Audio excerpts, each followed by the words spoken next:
Yes, we've all been there before. This shit is more than a game, man. And now, these shirts are more than a game. But did you know that this merch wasn't made only for sportswear? No sirree. This shit more than a game is a lifestyle brand. You can wear the shirts for anything, such as going shopping, working out, This shit more than a game. doing chores, setting the mood, Oh, yeah, that's that thing I like. changing a tire,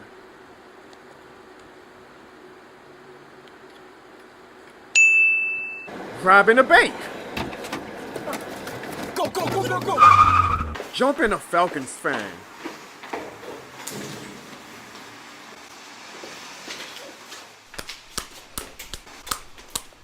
and so much more.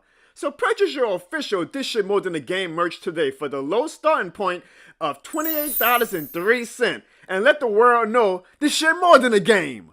Warning, please see a doctor if you feel you've gone too far with taking this shit more than a game. This shit more than a game is not associated or licensed with any organization or entity except for Jono Barnes LLC. This shit more than a game is not responsible for any fights caused by the shirts. Jono Barnes LLC does not promote or recommend violence of any kind unless it's at the expense of a Falcons fan.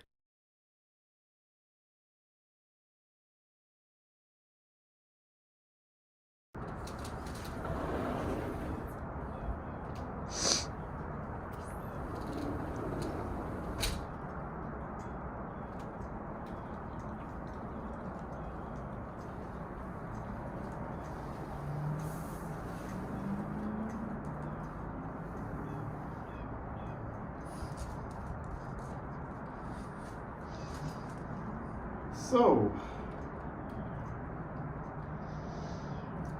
what do you like to do? Jono, we've been together for 8 years. What are you talking about? I like being outside. I like going for walks. I like working out. I like hanging out with my dog. Hey, it's a cute dog. What's her name? Jono, that's shady. You named her. We have had her for 5 years. What are you talking about?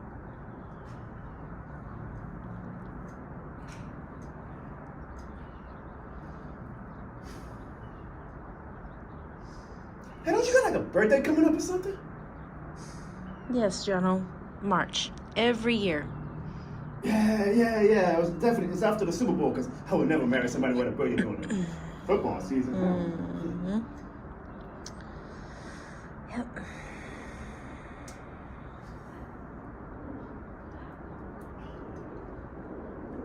So,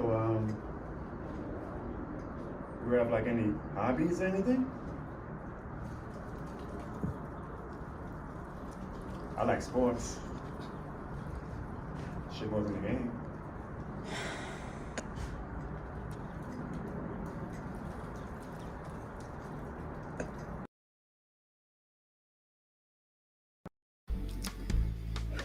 That's one way that you know that it's the off season is when you actually gotta get to know your wife, like me.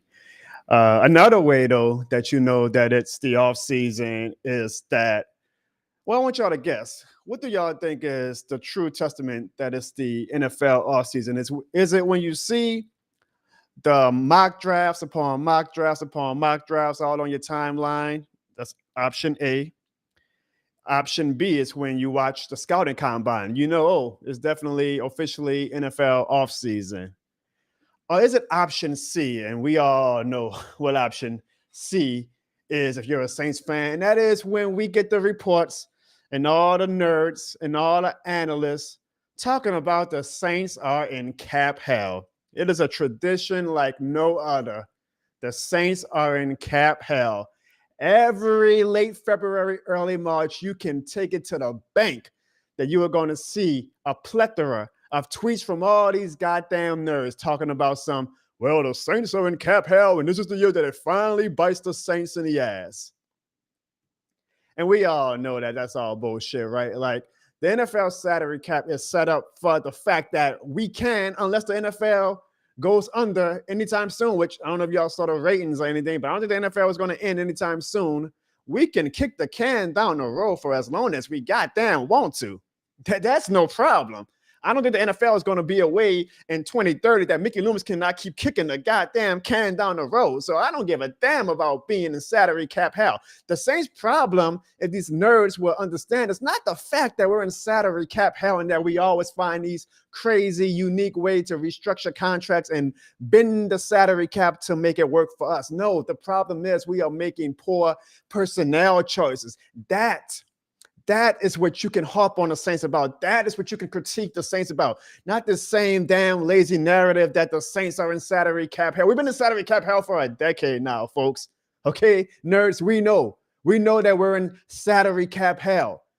But you know what? The funny thing is that the tried and true way that they always talk about is how you build a team is, you blow it all up and then you draft and you sign free agents and you want to be in the positive. You want to be in the green. You want to be in the deep green of salary cap space. Okay, well, tell me, how has that worked for the Chicago Bears the past few years? How has that worked for the Atlanta Falcons the past few years of them dragging themselves out of salary cap hell?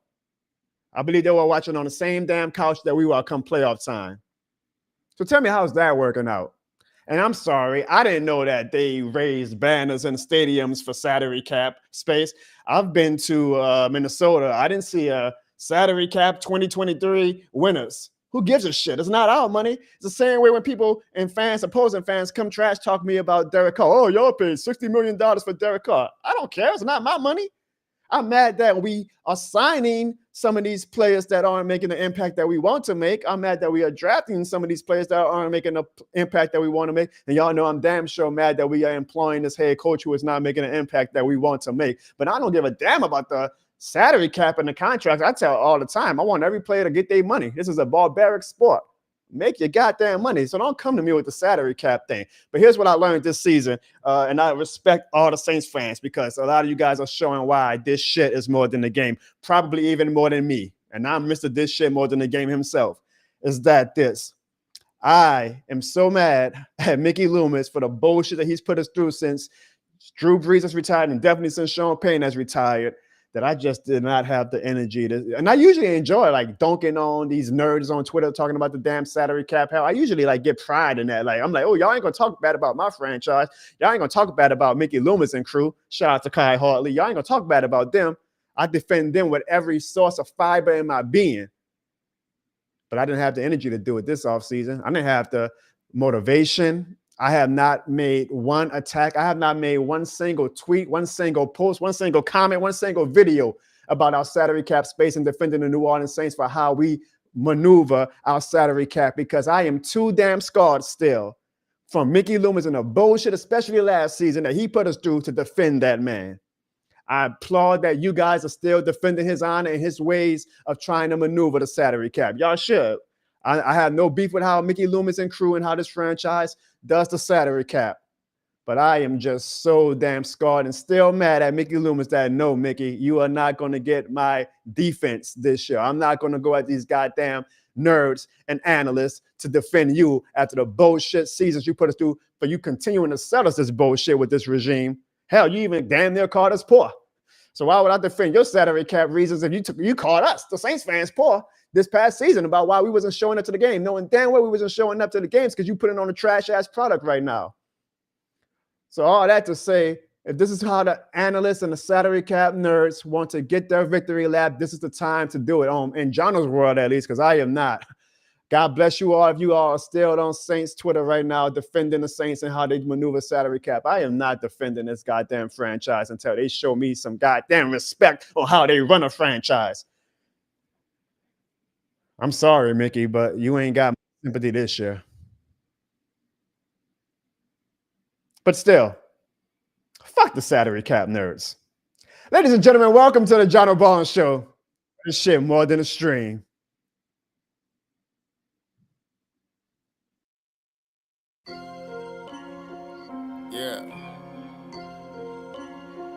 Yeah.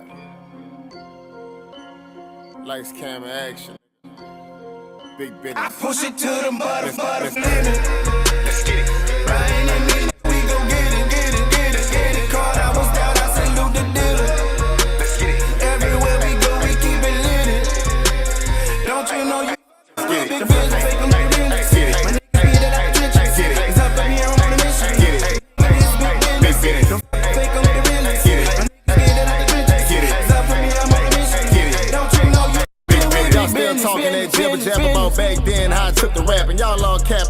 ball fag, drop a couple stacks and I beat that. How you beat the charge? That nigga think he hard, he think he on the bro. That nigga fraud, how you living large? How you got the cause? One thing you won't do is pull my card. Still about that shit, got a couple killers in this bitch.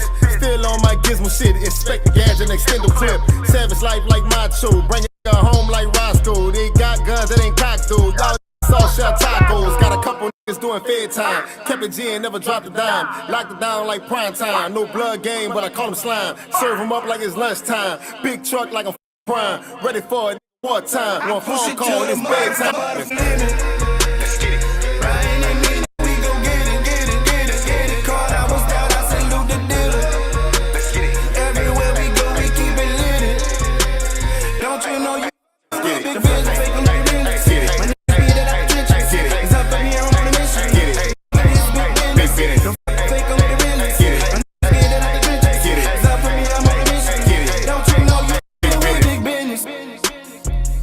This shit more than a game.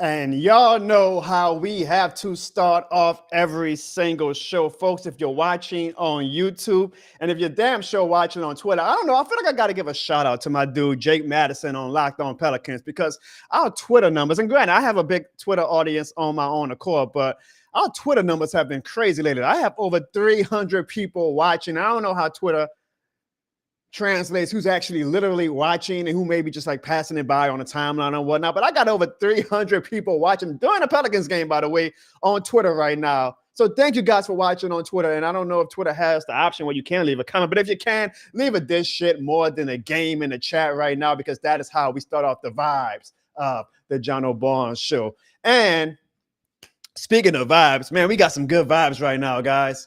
We got some good vibes right now because for my YouTube audience, I don't know if everybody has heard the news. So we have a big announcement. I already announced it on Twitter and other social media platforms this past week. But, man, we got some very, very huge, I'm talking monumental news to share with you guys that, before I do that, though, let me bring on my co-host, because they helped make this dream possible. First of all, we have to taste him here off the Jono Barnes Show. He is the producer. He is the moderator. He is my co-host. And he's damn sure going to be somebody who I'm really going to work the shit out of these next 2 weeks, because I'm about to tell y'all what I'm about to announce. And that is my dude, my bro, Ziggy. What up, Ziggy? This shit more than the game, bro. What's good, y'all? I love it, Ziggy. Ziggy, I'm in a great mood. How are you today, man? Look at that beautiful shirt. So I got the neon green and black this shit more than the game shirt. Looks so like I got my green screen effect on right now, so it's like you seeing through. I love it. That's what Ziggy trying to show y'all, that this shit more than the game. Nah, What's good, Dana? What's good, St. John? What's good, Cheryl? Unfortunately, and I hope people don't run away on Twitter from me bringing on this guy, because I know my YouTube numbers might start to plummet a little bit, but we do have another co-host on us tonight, and he is from New Orleans, Louisiana, but unfortunately, Dallas apparently stole his heart, because now he reps the Cowboys, even though I do feel like he still has some Saints love in him, and that is my little brother on a Pelicans game. Damn, bro, it's like that? Come on, man. Have you seen the standings, by the way, lately, Evan? We'll get to that later on, but I just want to ask a yes or no question. No follow-up. Have you seen the standings for the NBA lately? I haven't had the time to look them at. We'll refresh your memory in a little bit, okay? Because especially with the way the Pelicans are playing right now, we'll definitely refresh your memory. But before we get to the Pelicans and before we get to the New Orleans Saints, I have a special announcement to make. Now, I've already announced this on Twitter and Instagram and Facebook. So if you follow me on there, you have already seen the news, which is a reminder to anybody who's watching on YouTube who does not follow me on those platforms. You should. Even if you don't have a Twitter, or Facebook, or Instagram, you should probably create one just to follow me, because I'm that damn good in this shit more than a game. But it's like I'm allowed to feel myself, man. This was a monumental Weekend File show, right? I did that. Evan do that. He like, guys. For all my YouTube audience, Ziggy, I have a question. Did we not say that we were going to invest back into this show whenever we got a super chat? No, that is true. You do say that. Ziggy, did we not say that if everybody could continue to rock with us, we promised them that we were going to work our asses off to elevate this show to heights unheard of? That is correct. Did we not say that our long-term goal and vision for the show was not just us always being on a Zoom together and streaming like that, but we were going to try and really show why this shit was more than a game and why this shit was more than a stream? That is also correct. And did we not say we were going to try to move heaven on earth to bring the best special guests on our show that we possibly could? I hate to say we told you so. We tried telling them, right, Ziggy? I told them, bro. Because I, for all my YouTube audience, have a very special announcement. In a few weeks, this month, and Ziggy, I need you to get the round of applause ready. Oh, I got you. We have coming on the Jono Barnes Show, Saints Pro Bowl center, Erik McCoy. You gonna let me be the producer or not, bro? Come on now. I click the buttons.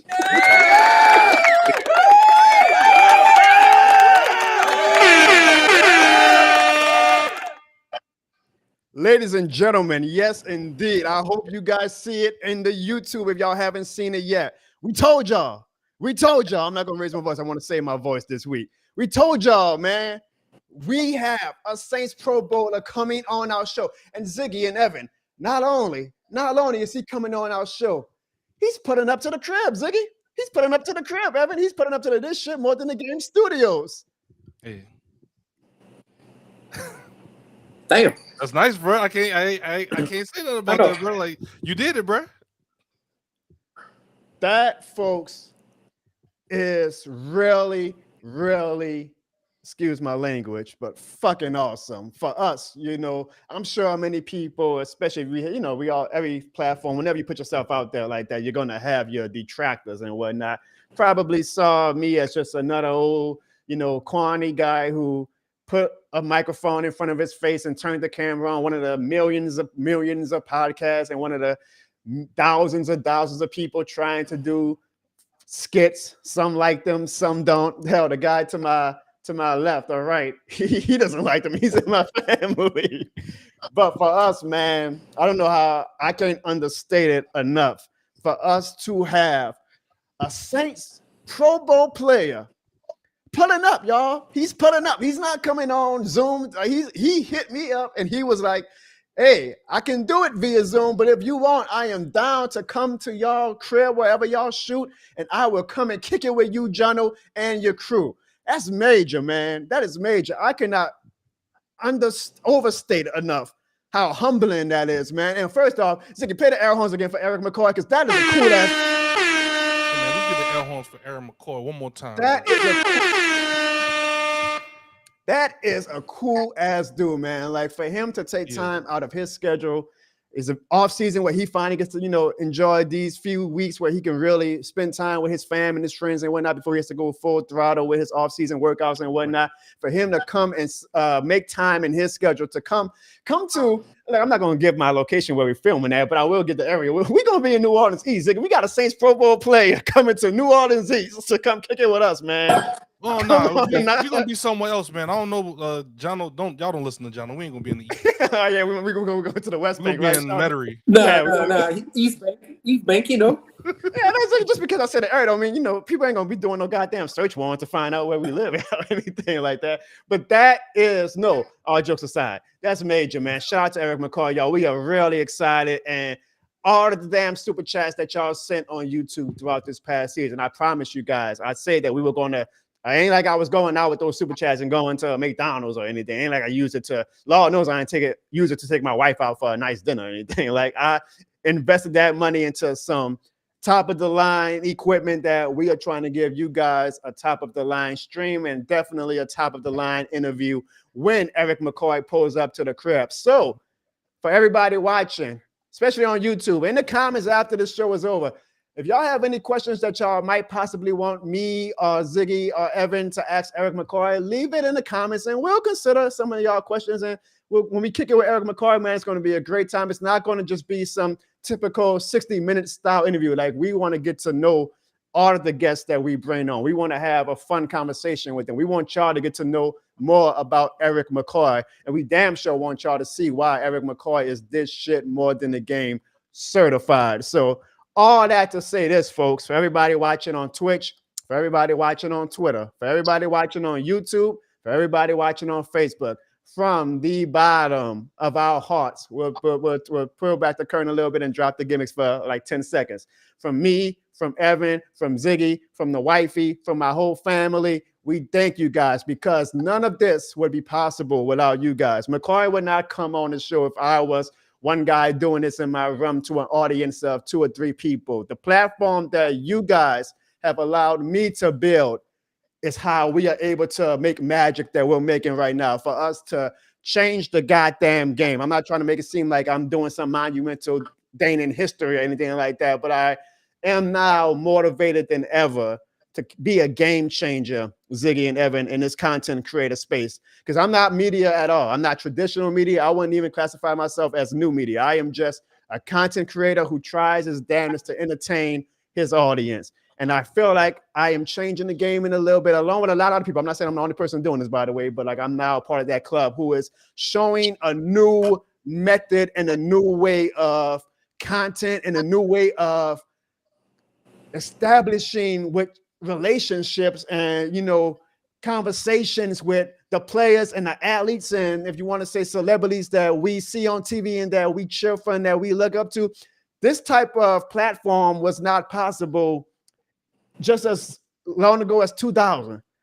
And here we are in 2024. And again, man, I can't understate it enough or overstate it enough. Like, dude, a Saints Pro Bowl player. And I don't get starstruck. That's probably only like 3 people in the world if I met I would get starstruck by.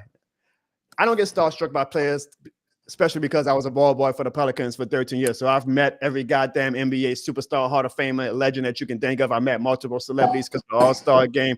I've met them all. It's cool. I try to view celebrities the same way I view your everyday gesture. We're all humans trying to make it. Some of us have higher platforms than others, but we're all just humans. So I don't get starstruck. I'm not going to be starstruck when I get to actually chop it up with the homie Erik McCoy.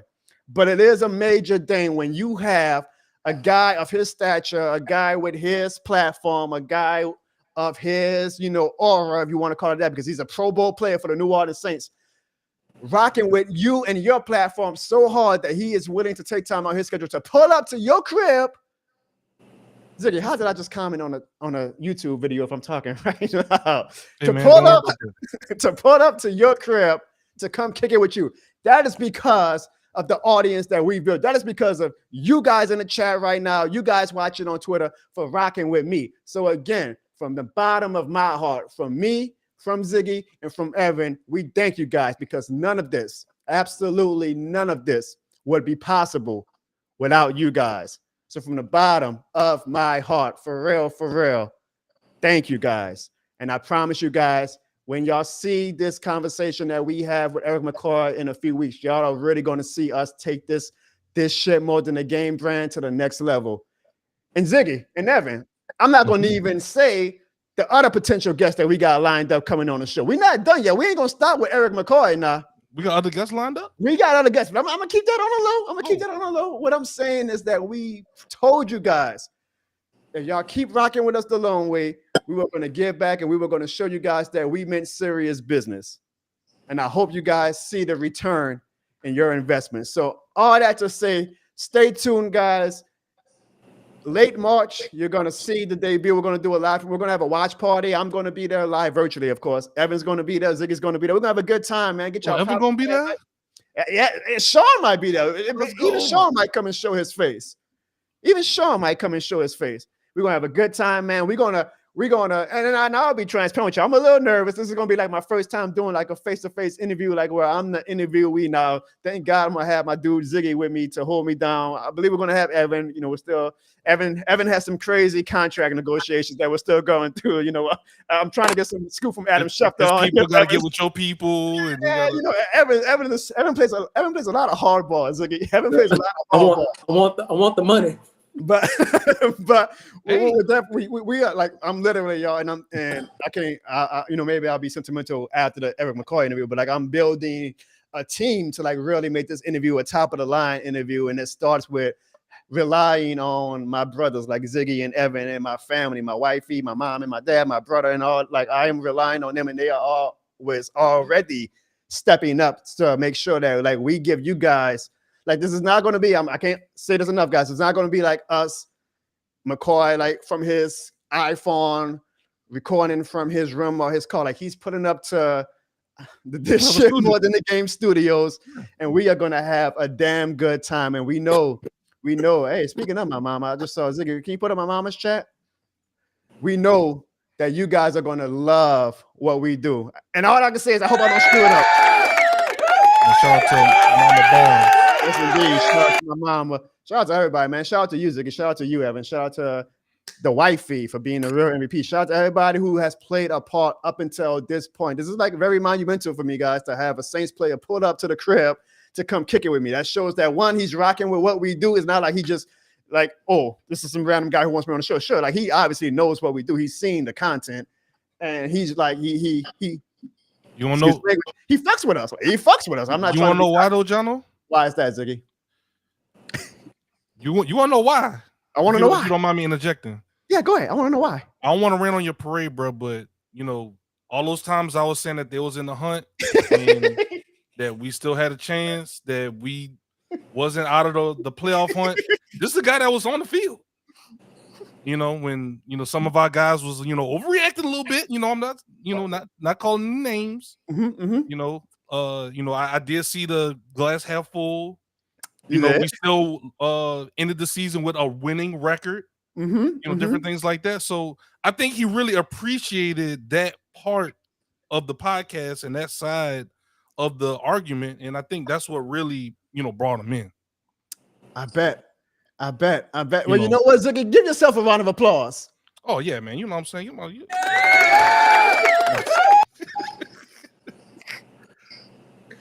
Hey, that's once again, man, that's pretty awesome, bro. Hey, look, even Mikey disagree with me all the time. Even Mikey agrees.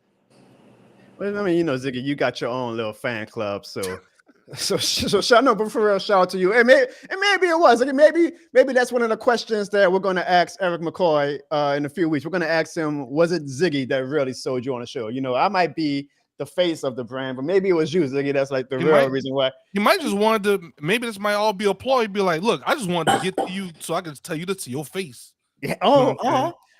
Maybe he just wants to smack Evan in the face. Wouldn't that be awesome? Evan, like, wait, hold on, what? No, damn, man. If we can get Erik McCoy to just smack Evan in the face, man, that would make this whole content creation journey worth it. I'm like, we're going to talk. We're going to talk. We're going to talk with McCoy. Yeah, smacking my dog now. Hold on now. No, don't tell me you're defending Evan now. That's the bro, man. We all have different. We all come from different walks of life, Jono. That's what makes it so different. We have a Saints podcast with a Cowboy fan on the panel. Well, all right. Speaking of that, Evan, you better, if we agree to contract structure terms with you, because I know we got, well, me and you right now, our contract talk is way up. Ziggy, you would not believe. Way off. You would not believe what this man demands, bro. You would think this guy was Lamar Jackson or Patrick Mahomes with his contract demands. But if bro, I'm not asking for too much, bro. I just want my private jet. That's all I'm asking for.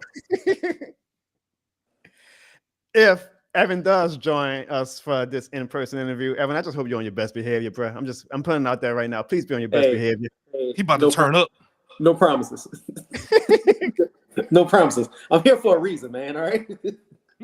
He about to turn up, bro. He gonna be diabolical. Hey, I see a funny comment from our big bro Cav, who says he's saying, I guess he's trying to manifest Jennifer Lopez coming soon. Go ahead. You never know. You never know, Cav. I do truly believe this is just the start of what we will be doing on the Jono Barnes Show. So there might become a day, guys, where we do get non-athletes, like we get people in the music space or in the acting space or whatnot. So y'all, all we ask is that y'all do the same thing that y'all have been doing to get us to this point right now, and that's continuing to rock with us the long way, continuing to support us. Share this episode, share my channel, share every time I do a live stream or a skit with your friends and family. Say, hey, man, check this guy out. And, maybe your friends and family might come back with you and say, man, this guy is lame as hell, but at least you tried. Okay? Send us super chats, because again, every super chat you guys send, I promise you guys, and you guys are going to see it full throttle when we do the interview with Erik McCoy. we turn it around and we invest right back into the show. So I promise you guys, every time y'all can continue to still leave us super chats, we invested right back in the show, and it has gotten us to the point right now where we have a goddamn Saints Pro Bowl center putting up to our crib. So imagine what your $2.83 super chat with your $5 with your 20 super chat does. So we appreciate that. We hope that y'all continue to support us that way. And we very much look forward to having Saints Pro Bowl center Erik McCoy on the show. That's what's up, man. I was waiting Very excited. I was waiting for the round of applause, Ziggy. Why are you still looking like you don't know what the finish is? It's from the aura. It's this shit more than a game. It's shit more than an aura. I like that. This shit more than an aura.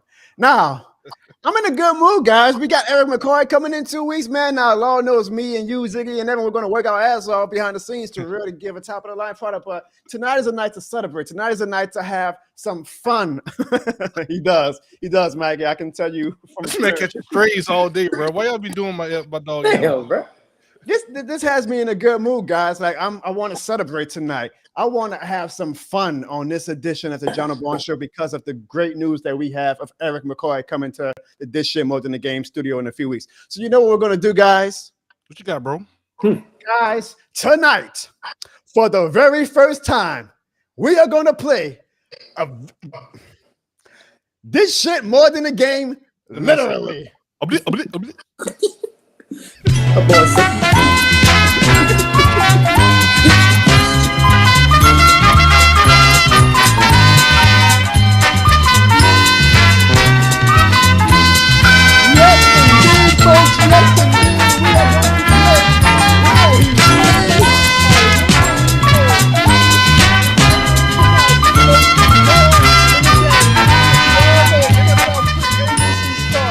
Next Wednesday on March 13th, and Monday is when the legal tampering period happens. So it's going to be free agency bonanza starting next week. So tonight on the Jono Barnes Show, we are going to play a very special game called Will He Stay or Will He Go? Evan and Ziggy, are you guys ready to play Will He Stay or Will He Go? Yeah, let's do it. All right, so the basis of this game, guys, is very, very simple. It's very, very simple. We are going to talk about certain Saints players who technically might be on the bubble of being on a team in 2024 or not being on a team in 2024. And what I'm going to do is, and you guys can participate too in the chat on Twitter and on YouTube and on Facebook, I am going to bring up a Saints player. And it's up to you guys. Not give your opinion on if you would keep that Saints player or let him get traded or cut him. You guys have to predict, will he stay or will he go? You are basically predicting, Mickey Loomis and Dennis Allen keep this player or will they let him go find the past himself. Then in about a week or so, we can go back to this show and see if everybody's predictions are correct or if everybody's predictions are wrong. Y'all guys got that? Is that simple enough? Mm-hmm. Evan, I know you're not the smartest guy, so did I simplify it enough for you to understand how the game works? Go Cowboys. First up, guys, on will he stay or will he go? Now, this is an easy one. This is an easy one because the Saints have already answered this question first. So I'm kind of giving everybody like extra credit with this one and an easy little gimme to get 1 point added to your total when you come back and watch this episode in about 2 weeks. And that is Marcus Maye. Now, we already saw the news. Unless you've been living under a rock, but Marcus Maye was informed by the team last week that he will not be returning in 2024 to the New Orleans Saints. So this is a simple one. Ziggy and Evan, will Marcus Maye stay or will Marcus Maye go? I'll start with you, Ziggy. Well, I mean, this might be something that Mickey Loomis might be trying to work on with the salary cap things that he likes to do. So this might be just a little bit of a financial music chair. So he might be gone for a little bit and then, bring him back onto the team. So he's going to be gone for now. All right. Oh, God. I thought Evan would overcomplicate the game. I didn't think Ziggy would overcomplicate the game. Evan, will Marcus Maye stay or will Marcus Maye go? Marcus Maye is gone. Gone from NFL roster. Gone from NFL roster to somebody practice squad. I want to give y'all a Oh reason. wow, now that's an indictment, Evan. Damn, you thinking he ain't gonna even be on the team next year? Any team? Have you seen him play? Dude, he just being mean now. You see that? That's why we may not be able to bring him on with the Erik McCoy interview. He can't help himself, bro. Come on, bro. All right, next up on will he stay or will he go? We have. Oh, this is a good one. This is a good one because I don't know if y'all been reading the tea leaves lately, but there's a lot of talk. There's a lot of talk about the status of one Marshon Lattimore and a lot of smoke that we might actually trade him because Marshon and Dennis Allen do not see eye to eye. And I'm on your side, Marshon. I'm just let you know that right now. So, I've seen some reports from people saying that we actually might, some even say, Ziggy, that we might trade him for a 5th round pick. Can you believe that? That'd be No, thank God. Shout out ridiculous. to Nick Underhill. Nick Underhill reported that Nick Underhill didn't say that we wouldn't trade him, but he said damn sure wouldn't be for no 5th round pick. He said that's thank you. That's franchise malpractice if you do that, but he didn't necessarily say that we would not trade him. So this is a very, very controversial take and talk right now in Saints fandom right now because Marshon Lattimore is easily the best cornerback the Saints have ever had, and we are the fact that we're even debating trading this guy is asinine to me. It's absolute asinine. But we have seen in the past, whenever Dennis Allen butts heads with a player, he is not afraid to let them go. And for whatever reason, Mickey Loomis enables Dennis Allen to let the fan favorite players go instead of just letting Dennis Allen go. He values Dennis Allen more than he values a Chauncey Gardner-Johnson, and he probably would value a Dennis Allen more than he values someone like Marshon Lattimore. Now, on the flip side, I will play devil's advocate before I get you guys' prediction on this. Lattimore has missed a lot of games the past 2 seasons, so it's one thing to be a great player, but you can't be a great player when you're watching from the sideline 50% of the season like Marshon Lattimore has been the past 2 seasons. So there is some fans and even some, pundits saying that it would not be a bad idea to trade Lattimore while his value is at its highest and you can get some assets back because you're technically kind of still, you're not rebuilding, but you are in a soft rebuilding. And we keep saying that we want the Saints to, blow it up. Well, that comes with giving away some highly touted players, even if we do love them. So, all that to say, Evan, I'll start with you. Will Marshon Lattimore stay or will Marshon Lattimore go? So I think it's going to be one of those weird ones. If you look at the free agency class of cornerbacks, it's packed. It's heavy. So I do think the Saints keep Lattimore throughout the offseason, but I do believe he'll get traded before the deadline. Very interesting. Very interesting. So, all I have to say, so when the season starts, you're saying that Lattimore will not be wearing black and gold in September? I think in September, he's going to be wearing black and gold. I think around week 4 or week 5, I think he hit the dough. Interesting. Ziggy, will Marshon Lattimore stay or will Marshon Lattimore go? I believe he's going to stay. That's it?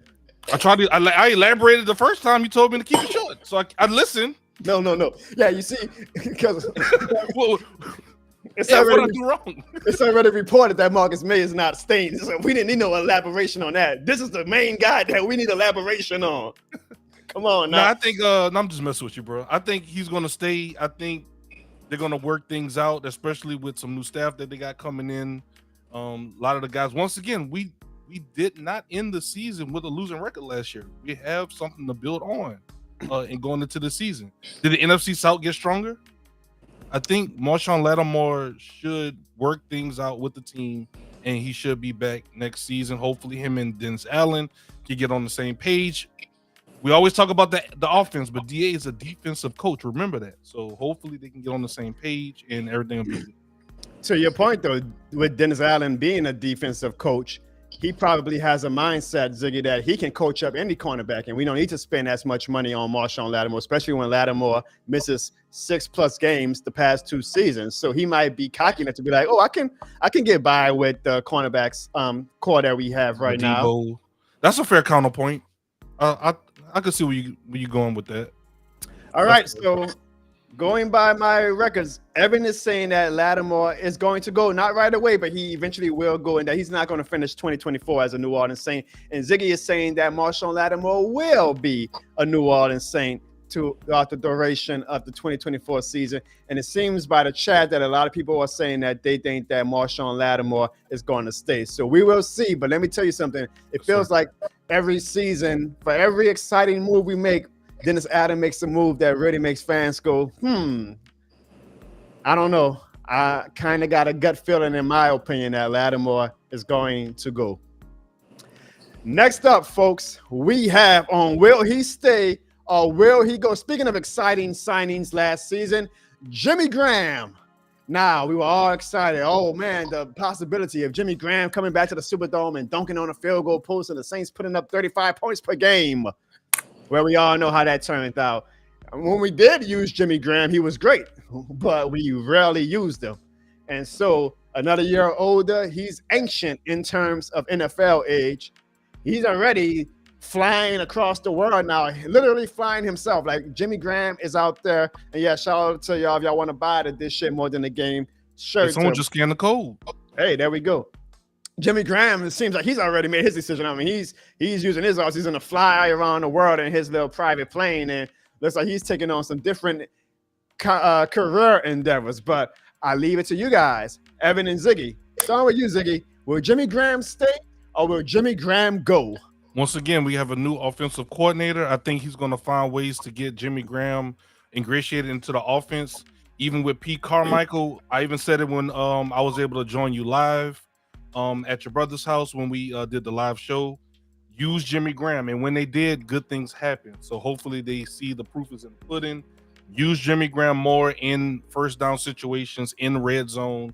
And I mean, the guy's there. He's still shown that he has value for the team. So I say he will stay. Evan, will Jimmy Graham stay or will Jimmy Graham go? Look, my favorite NSYNC song is "Ain't No Lie, Baby, Bye, Bye, Bye." And that's exactly what Jimmy Graham was about to do. He's going to say bye, bye, bye, and go his ass straight to retirement land. Ziggy, I get your optimism. I get that now that we got a new offensive coordinator, you feel like you just want to run it back with every single player, but it doesn't work like that. I think the writing was on the wall about Jimmy Graham's future in October when we had him inactive as a healthy scratch for like 6 or 7 games. So I see no reason why we are going to bring him back. I don't think personally Jimmy Graham is even going to want to come back. So he will definitely, Ziggy, in my opinion, be gone. Sad, but at least we got to see a little bit of Jimmy Graham, had a little fun, a little light to end his career the way it should have ended, which was in the black and gold. But there would be no Jimmy Graham hype or no Jimmy Graham love story or no Jimmy Graham fairy tale in 2024. Jimmy Graham will not be a New Orleans Saint. Jimmy Graham, in my opinion, like Evan said, will not even be in the NFL. It seems like he is content hanging up his cleats. Shout out to you, Jimmy Graham. You had a damn great career. I know I'm probably retiring you before you even formally announced it, but it seems like that's where the tea leaves are blowing towards, and I don't see Jimmy Graham as a Saint in 2024. Next up, though, this one might be obvious, or will it? Because we thought last year that he was not going to be with the New Orleans Saints, and then he wound up being with the New Orleans Saints. But we already seen how the offseason started with him and how he's been talking about the team and the franchise. Michael Thomas. Ziggy, will Michael Thomas stay or will Michael Thomas go? Before you answer, remember last year, like I said, we all thought Michael Thomas was going. Remember, he restructured his contract in a way that everybody was like, oh shit, like this is it. He's obviously doing his contract this way so that we can easily release him so that he still gets his money and we kind of save some cap space. And then about a month later, we got the notification that Michael Thomas was staying. He was doing jumping jacks because Derek Carr was our quarterback. And then we all saw how that turned out. But we saw that even though it seemed like it was obvious that he was going to be not a New Orleans Saint, he came back to the team. So do you think that history will repeat itself and that Michael Thomas will be a Saint in 2024? I think I'm going to take kind of what Evan said in regards to, I forgot which player it was. I think it was Marshon. I think he will start the season as a Saint, but if things don't go according to plan or it's going to be a little bit more disruption, they're going to go ahead and move on from him, I think, unfortunately. I would like to have MT on the team. I would like to have his impact, especially trying out this new offensive coordinator and different things like that, new scheme. And I don't know. Hopefully they can just work things out, man, and they can get on the same page with them. But I think he starts as a Saint, but I'm very tentative, very hesitant. Evan, do you think Michael Thomas stays or do you think Michael Thomas goes? I think the last time we saw Michael Thomas on the field in was it the black and gold jersey? I think that'll be the last time you see him in that black and gold jersey. I think he out the door. I think he's going straight, or I think he can go straight to Denver. I think that's where he'll line up at. Denver with his favorite boy, Sean Payton, over there. Would you want him? Would you be excited if he signed with the Cowboys ever? Oh, absolutely. He'll be great behind after Michael Gallup leaves. Oh, he'll be great. Wait. Him Cooks at CeeDee Lamb, man. Let me check my ear here. I know I'm getting a little old. Ziggy, this is the same wide receiver. He needs a quarterback to throw it to him. And last time I checked, the Saints don't have a quarterback. And y'all do. Exactly. Yes. Absolutely. Yeah, y'all don't have one. Y'all don't have one in January. Ziggy, this is the same wide receiver that he was dissing all September to December. Now he's saying that if he signed with the Cowboys, he would be excited. McCartney won't play that. Just saying. Oh, okay. McCartney. Dennis Allen would, obviously. Look at him. He's still on the team. But McCartney won't play that. You know what McCartney also doesn't play? Playoff wins, apparently. All right. My prediction is that it's time. Michael Thomas will not be in New Orleans Saints in 2024. And I actually would not even be mad at the franchise at this move because I love Michael Thomas. I'll swear by Michael Thomas. I got 3 Michael Thomas t-shirts in my closet and a Michael Thomas jersey. I'll always ride for him. I hope he goes to a team like the Chiefs where he can have some success. But I also see that it's obvious that his body is breaking down and we were robbed of a potential Hall of Fame career because of the injury he sustained in 2020. But you can't do this goddamn same song and dance every season where he starts off hot, he gets hurt, he doesn't finish the season, he goes on Twitter, he makes all these goddamn subtweets about why we suck and all that, and then we kumbaya with him a month later, rinse, ladder, repeat. It doesn't work. It's not working anymore and it's not worth it. I love Mike, but sometimes it's time. It's a good idea when two sides say, you know what, it's probably best that we split apart. Maybe we'll come back in the future like we did with Jimmy Graham and can have a happy ending. But right now, Ziggy, it is not the time for us to try to do the same song and dance with Michael Thomas a third straight off. So sadly, I said it because I'm a fan of Michael Thomas. And again, I will cheer for him wherever he goes, but it will not be with the New Orleans Saints. All right. Yeah, I see the Ravens in some reports as well are kind of looking at him because I don't know if Odell Beckham is going to be returning to Baltimore. So they said that might be a landing spot potentially for MT. I mean, if he wants to go to a team with a great quarterback, like he kind of alluded to on Twitter, damn sure ain't going to be Dallas. So, yeah, I can see a Baltimore. I can see a Kansas City. You know what else I can see? I can see you guys doing the Jono Barnes Show one favor.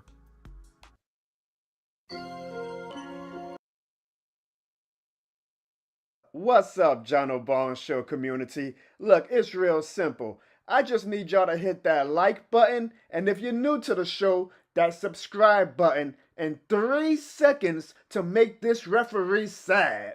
3, 2, 1.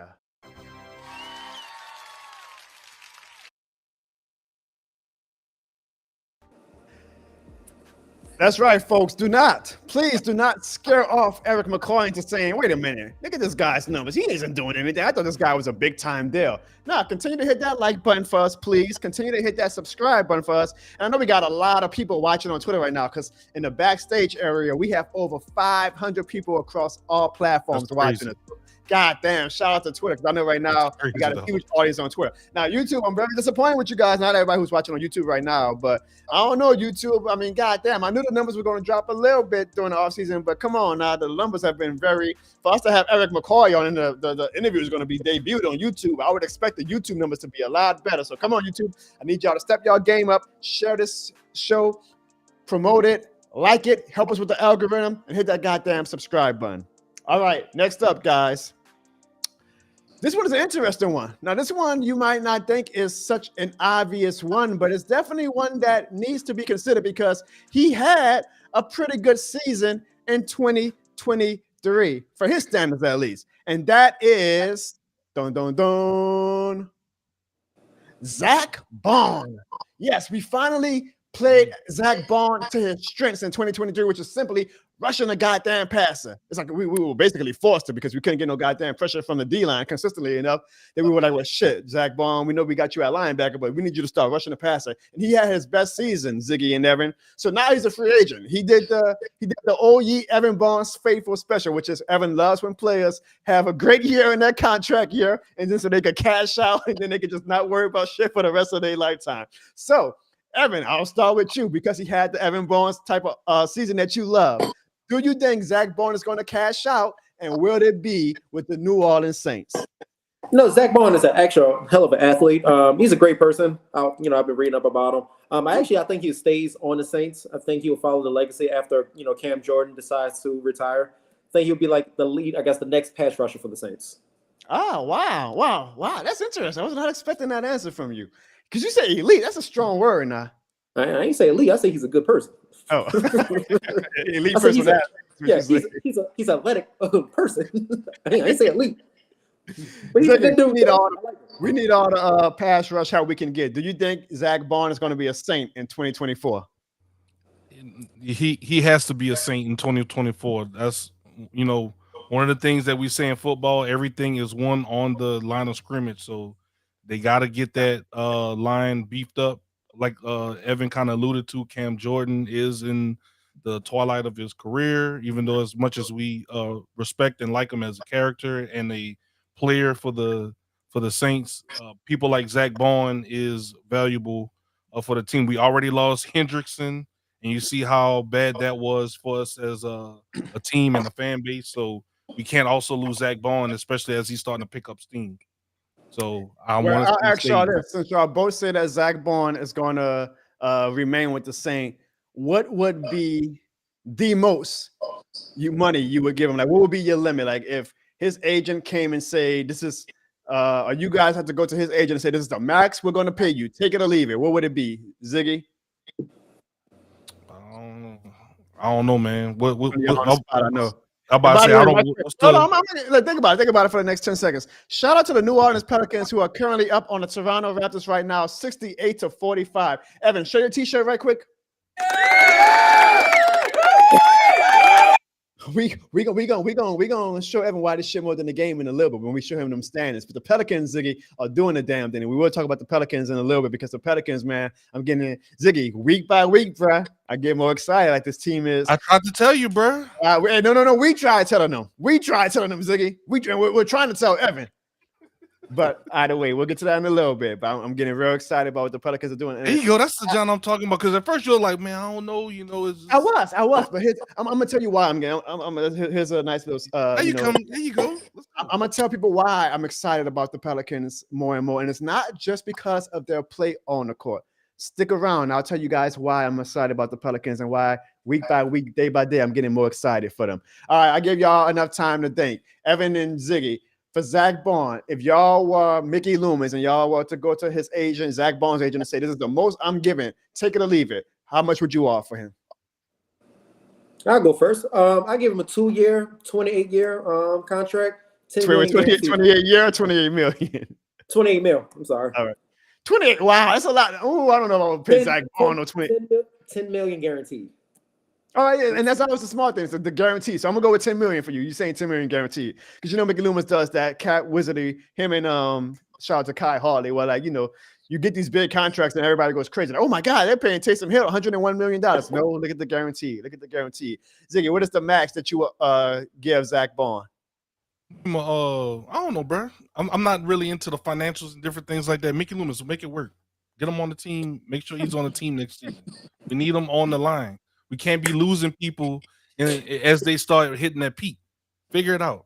Slim South says 2-year, 12 million. I think that's kind of in the range of Zack Baun. Like, 28 million sounds crazy, but Evan did say 10 million guaranteed, so I get it. So Evan is actually answering the way Mickey Loomis would do it. I like that. Evan, you see, Ziggy, I low-key think Evan is still a Saints fan, bro, because he's like doing Mickey Loomis mad with that answer. Like, when you say still a Saints fan, are you alluding to that he was a Saints fan? Oh yeah, he was definitely a Saints fan. Then he went to Dallas. Wow, this is news on the Jono Barnes Show. If you live in New Orleans, you kind of got to be a fan. So Saints production says he would give Zack Baun 1 year, 7.5 million, and Michael says he would give Zack Baun 3 years, 14 million. Jordan, my dude, Jordan, what up, Jordan? Jordan says he would give Zack Baun 3 years and 18 million. Let me ask you this, Jono, if you don't mind. Yeah. What is Nick Bosa? What is Michael Parsons? What are these guys making? Myles Garrett. I'm well, not first saying off, he deserves it. I'm just saying, like, what's the I'm about to market? say, please do not act like I'm not I'm gonna just do it, asking Sean. what the market is. I know. I'm not gonna do a Sean and act like because you mentioning the names, you're comparing them. Speaking of Sean, by the way, hold on. Is that a ghost I see? Is that a ghost I see? Is that Sean? What's up? What's going on? Here we go. My boy Sean in the building, man. What the Oh, you're hell is alive. that? Let's go. Sean, you're alive. You're alive, That's Sean. not Ryder. I'm about to Hold cry, on. dog. I thought you were dead, bro. You were gone for so long. We didn't know. We didn't hear from you. You in Texas. You ain't called No, us. bro. I was watching the 76ers bust Dallas ass the other day, and I had to, take a break from Evan. That's between. Why you look like you Eminem on 8 Mile? I don't know, bro. I don't know. I just know that we bust y'all ass without Embiid. Just imagine if we did have. Well, Sean, let's start up the show. I like that. You starting off the show on the right foot by your return, I guess, your comeback. Don't call it a comeback, but you're starting off on a good foot by taking a shot at Evan, which we always love. Now, let's see if you can really get in my good graces during this offseason. How about them Pelicans, huh? Next. What else y'all talking about? Wow, It's all you can never have too much of a good day, I guess, Ziggy. I'd rather just talk to Evan about the Mavericks. Next. All right, so Sean, I don't know you've been watching, but we are playing the game. America's favorite game, Sean, and because I want to have an excuse to play this video again, Sean Griggs, we are playing for the first time ever on the Jono Barnes Show, where this shit right now is literally more than a game. You see, this is why Ziggy's a producer. I don't know why he always does this. Go ahead, bro. Man, my goodness.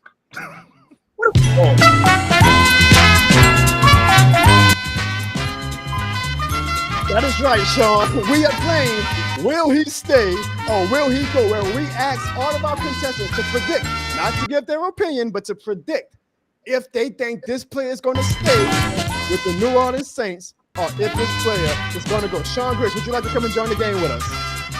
Yeah, I would. Nah, so you can turn that shit off.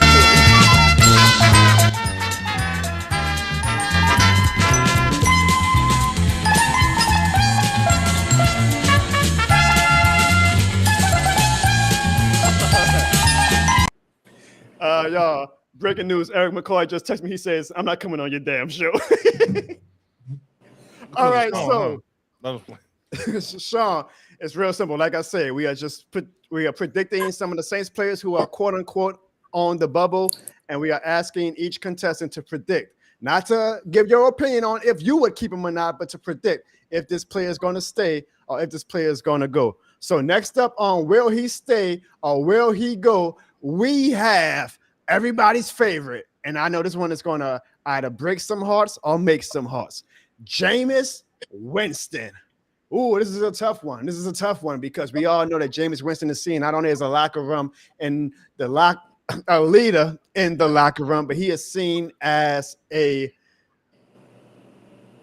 leader in the city. He is seen as a guy who has embraced the city. He is seen as clearly a fan favorite of the city of New Orleans, and it will not be a popular move. And Mickey Loomis and Dennis Allen are already on thin ice. It would not be a popular move if we already, Sean, feel like Michael Thomas is no longer going to be here. It will be very much Dennis Allen and Mickey Loomis testing this fan base's fate by saying we're also going to get rid of y'all fan favorite, Jameis Winston, who is currently our backup quarterback. So I'm going to start with you, Evan. Do you think Jameis Winston will be with the Saints in 2024?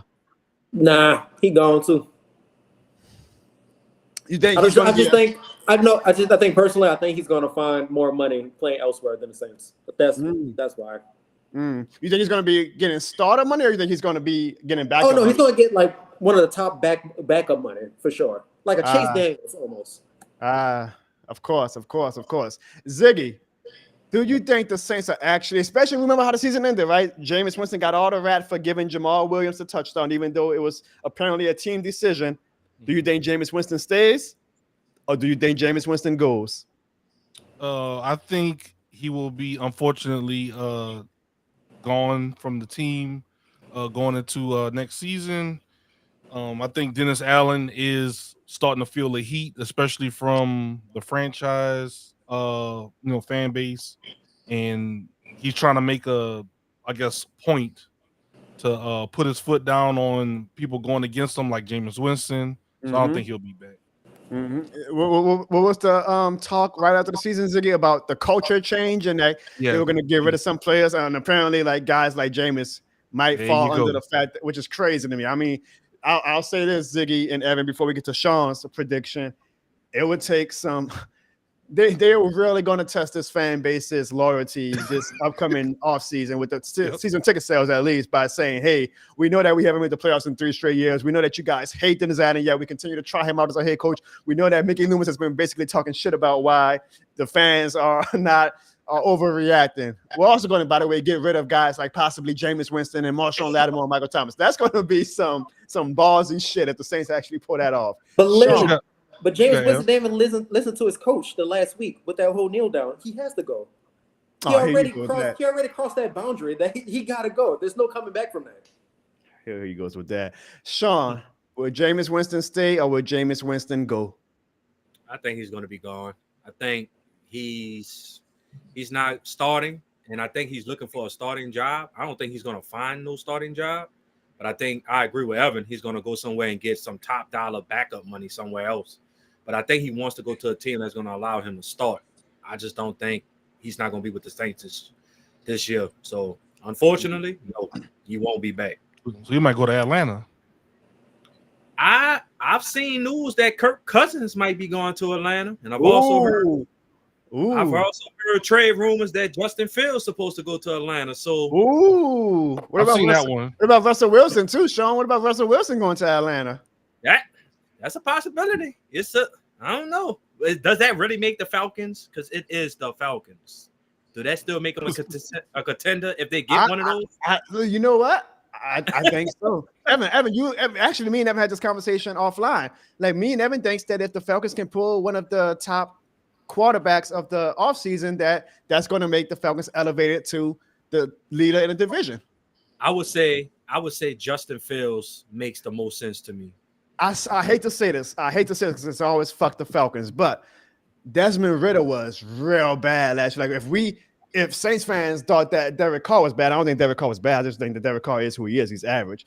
Desmond Ridder was bad, and the Falcons were still able to get 7 wins out there. So imagine if they get a decent – it could be a Derek Carr. They ain't got to be a superstar. A Derek Carr-like production out of the quarterback position next year. They can easily win 9 games and win a division.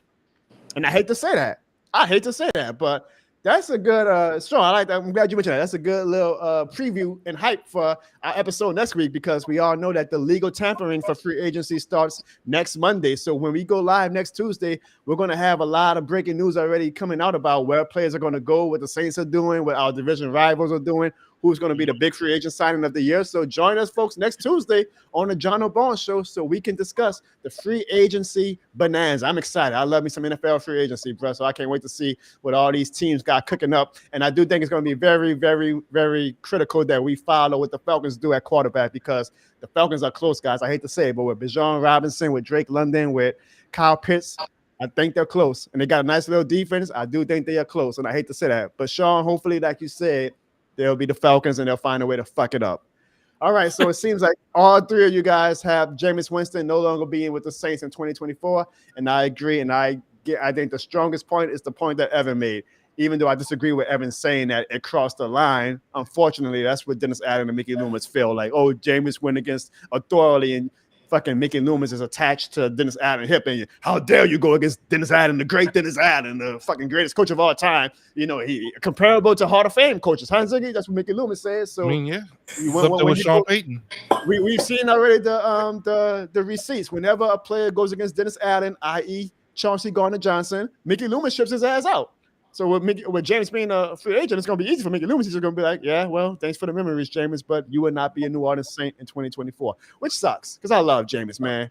I love Jameis. And granted, Jameis ain't the greatest quarterback of all time. I'm not saying that I want Jameis back to be the man on our team, but he is fun in the locker room. He's amazing in the city. So, Jameis, just know this, whether you are a Saint next year or not, you will always, my man, be this shit more than the game certified. And I'm making a prediction right now, guys. Jameis Winston is going to make a lot more money. He's made some good money in his career. He's going to make a lot more money post-career as a media figure than he would as a quarterback. He's going to be a top of the line free agent when he retires to do like a podcast or to, be an analyst on one of the stations or whatnot. He is going to make a lot of money because he is just so damn entertaining. So your future is bright, Jameis. Your future is bright. Next up, guys, we have one that seems maybe obvious, but you never know. You just never know this franchise. So I had to throw this person in, even though it might sound sacrilegious. And that is Alvin Kamara. Now, we might say, what the hell? No, of course, Alvin Kamara is going to be a Saint in 2024. But we all know how running backs get treated in this league. And we all know that the Saints, if they could find ways to save a little cap dollars, they would. So I'm going to start with you, Sean.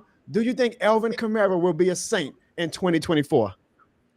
This is an interesting one. I'm going to say yeah, but I think this might be like his last year, because to me, I feel like once you said that running backs don't really have that longevity, I really think that this will probably be one of his breakout years. Like, I really think he can still put up some good numbers. But that backup y'all have, Kendra Miller, if I'm saying him, they didn't draft him for a reason. So I think he will be back. But I wouldn't be shocked if he's gone next season, if that makes sense. No, I get it. I actually think, Sean, I'm leaning towards what you say too. Like, I think this might be the last year. I hope not, but we'll see. Alvin Kamara, will he be a Saint in 2024 or will he go? Well, it's sad that the whole just running back class ages worse than white women, because they don't last long. You turn 28, 29, you go straight downhill from there. And I think Kamara, they did draft Miller last year. That's like the cat passing the keys to him. So I will think this is going to be Kamara's last year as the Saints, and I think they'll pass the keys to Miller next year. Well, there goes our white woman audience. I don't know if we're ever going to have any white women be special guests on this show. Wait, what I said? Nothing, bro. Evan, besides the comparison, I guess you made, I do agree. Like, because I was looking at the free agency class of running backs this year, and you got Saquon Barkley, which is crazy. Like, Saquon Barkley is a free agent. Derrick Henry, Austin Eckler, Joshua Jacobs, and like it's crazy that like some of these guys may not have long left for this league because of how discarded running backs are, right? And it makes me think, because I was thinking about it. I was like, besides quarterback and technically tight end, running back is the only position like on the field, like where is, I mean, you do it now, we got a lot more like running backs by committee, but like it's one guy. And these teams are like, well, running backs damn sure aren't as valuable as quarterbacks. So why would I pay a running back, $80, $90 million when I can pay him cheap for 3 or 4 years, let him go, and then get another running back who can do just as much production on the draft for $2 million. So I really feel like, and this might be a topic for a show one day, the running backs need to make their own players union, y'all, because they got to find a way to figure it out, because they are probably the most undervalued, underappreciated, and certainly the most discarded positional class in the NFL right now. But you're all right about that, John. I look at the free agent class for running backs, and they got some top players. Like, that running back free agency right now is more crowded than Zion's plate for Thanksgiving.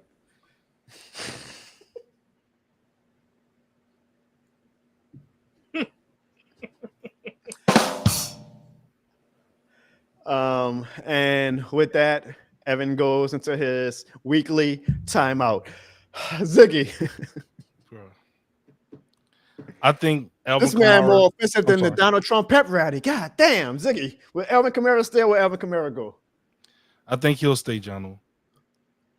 And I think he'll get extended. I have an article pulled up from USA Today. I'm gonna just read a small snippet of it.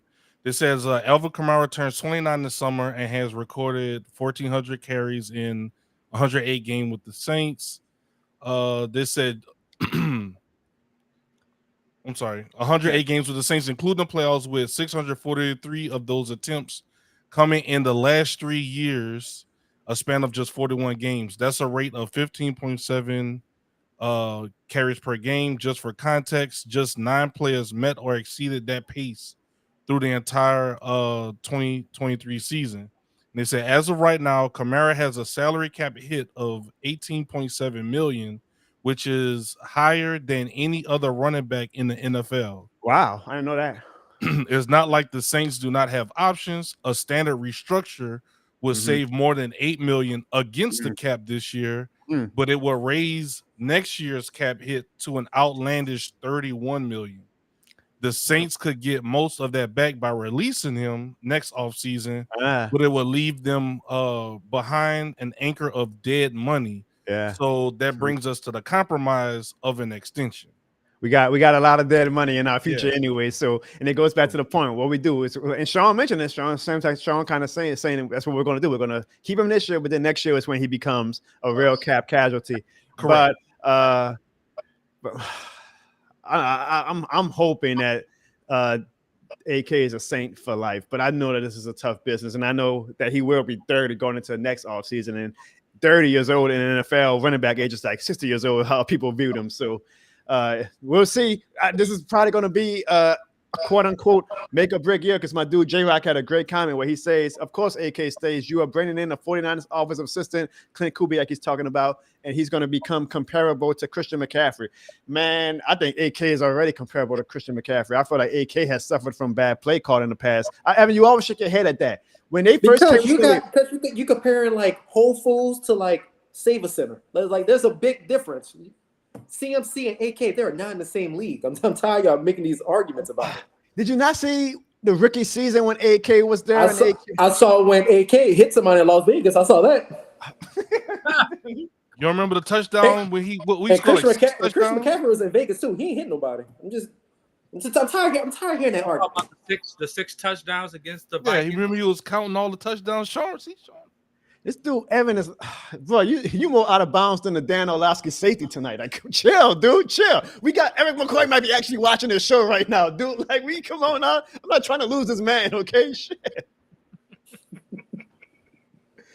I think AK stays, and I do think, like my dude J-Rock says, he's going to have a good year with Clint Kubiak, and then that's going to make it an even more interesting dilemma going into the 2025 off season of if we keep him and how do we maneuver his contract. But I think AK has a lot of juice left because unlike, running backs who get a lot of carries, AK doesn't really get a lot of carries because we implement a 2-back system down here in New Orleans. So he still has a lot of juice left in the tank, in my opinion. And I think that he's going to probably be, knock on wood, our best offensive player next year. And I think Clint Kubiak is going to, when he starts to draft up some offensive game plans, I think Clint Kubiak is looking at Kamara and Taysom the most and saying, "Oh, I'm gonna have fun with these two."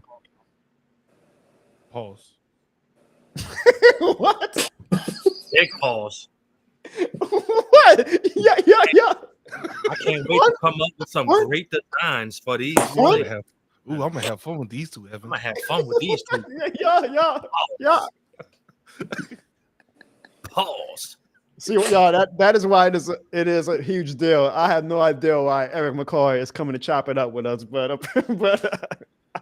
I have no idea why. I still go to bed every night the past few nights. And I'm like, man, does Erik McCoy know who he's talking to? Did he get me confused with somebody? He's like, oh, wait a minute, you're not Nick Underhill. You're not. I know me on the damn Jono Barnes Show. All right, last but not least.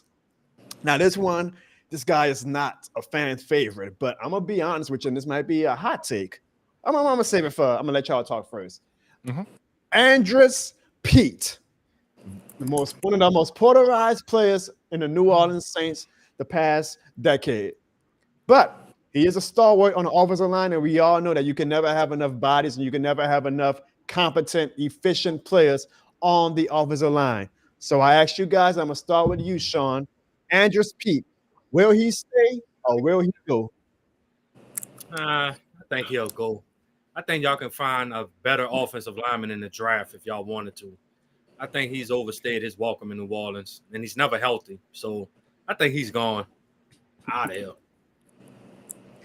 Ziggy, will he stay or will he go? The thing is, we need consistency right now. You already said it, Jono. We get, people talking about losing Marshon, losing Jameis, losing all these people. We need consistency, especially with Kubiak coming in to lead the offense. I think he will stay. I like your argument, Ziggy. Evan, will Andrus Peat stay or will Andrus Peat go?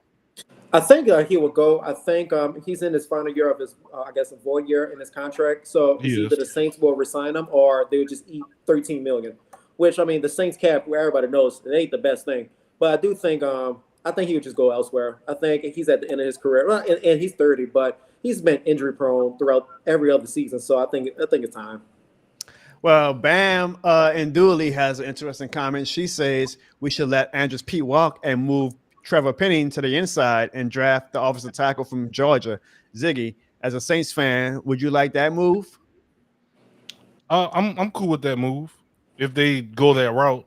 I don't see that as a bad thing. Do you think Penning can thrive? Because I don't know, man. Penning had a bad year last year. Ziggy. They literally gave up on that. Like they literally were playing like practice squad players over him when like our offensive line was a mash unit, and he still couldn't get on the field besides just for like special teams extra points.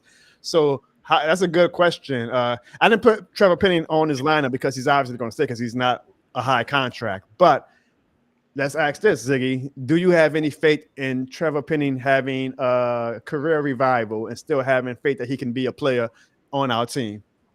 Once again, new offense. Hopefully, they might be able to devise some different schemes for him. Put him in. I'm gonna be honest, Ziggy. I'm gonna be honest. Yeah. You're starting to piss me off with this goddamn new offense answer for everything. Like just because we got a new offensive coordinator doesn't mean that everybody suddenly is magically going to be better. That's you. You can't help yourself, Ziggy. You always on this optimism bullshit, and that's why Mickey Loomis he targets fans like you because he's like, man, y'all can rant and rave all you want. I'm always have people like Ziggy talking about some goddamn glass half full, rainbows and sunshines. I like All right, tell it to McCoy. He's gonna be on that same. He's gonna be on that same offensive line. Go ahead and talk to him. I like Clint Kubiak. Why you keep saying like Clint Kubiak being here is like the magic wand that's going to fix everything? He's going to suddenly make. We can't get rid of everybody either. Be like, oh yeah, this guy gonna go. He gonna go. Damn, we ain't gonna have nobody. I mean, I feel like ain't nobody coming back. I feel like you put it. We just gonna have just practice squad people playing. No, I didn't say that. We ain't gonna have nobody. I feel like besides Jameis, you put it to everybody else to come back. Like, we got new offensive coordinator, so yeah, we're gonna bring him back. I mean, why not?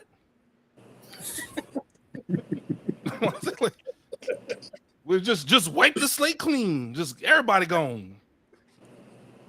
Hey, all right. I think Pete not coming back. He gone. I changed my answer. Yeah, you go. You see, he gone. He sucks. No, you don't have to change your opinion just because I'm saying you keep saying, oh, well, we got a new offensive coordinator, so okay, so what? So they're gonna come in with a new scheme, and things didn't work with the other guy. That's why he got fired. Maybe that's why the guy wasn't put in right positions. New scheme, new playbook. So Derek Carr's going to be a lot better next season because we got Clint Kubiak. No, you act like we was 4-50 last season. Here he goes. Bro, the way some of y'all Saints fans be talking, y'all act like we were just bottom of the barrel. My dude St. John Butler has a good comment. He says, I think we need Pete. With question marks on Ryan Ramczyk, that's a damn good point. We ain't even bring up Ryan Ramczyk's questionable knee going forward. And who knows about Penning? I agree. And that is why I do think we keep Pete, because having offensive players who kind of just knows your culture, knows your system, even though we got a new offensive coordinator coming in, is invaluable this day and age. And so I know that Andrus Peat is not a fan favorite. I know that he's not on anybody's Mount Rushmore of great offensive linemen, but I do think that he is, if anything else, a necessity for our depth. So I am also saying that Andrus Peat will be back. But my girl Courtney says that she thinks that Pete will be gone. So we'll see. Ziggy, you talk about Mikey being on your side. Mikey just called you out. Mikey said, how many playoff wins have we had? Since when? Evan, how many playoff wins have the Cowboys had? Don't be saying no. More than the Saints recently.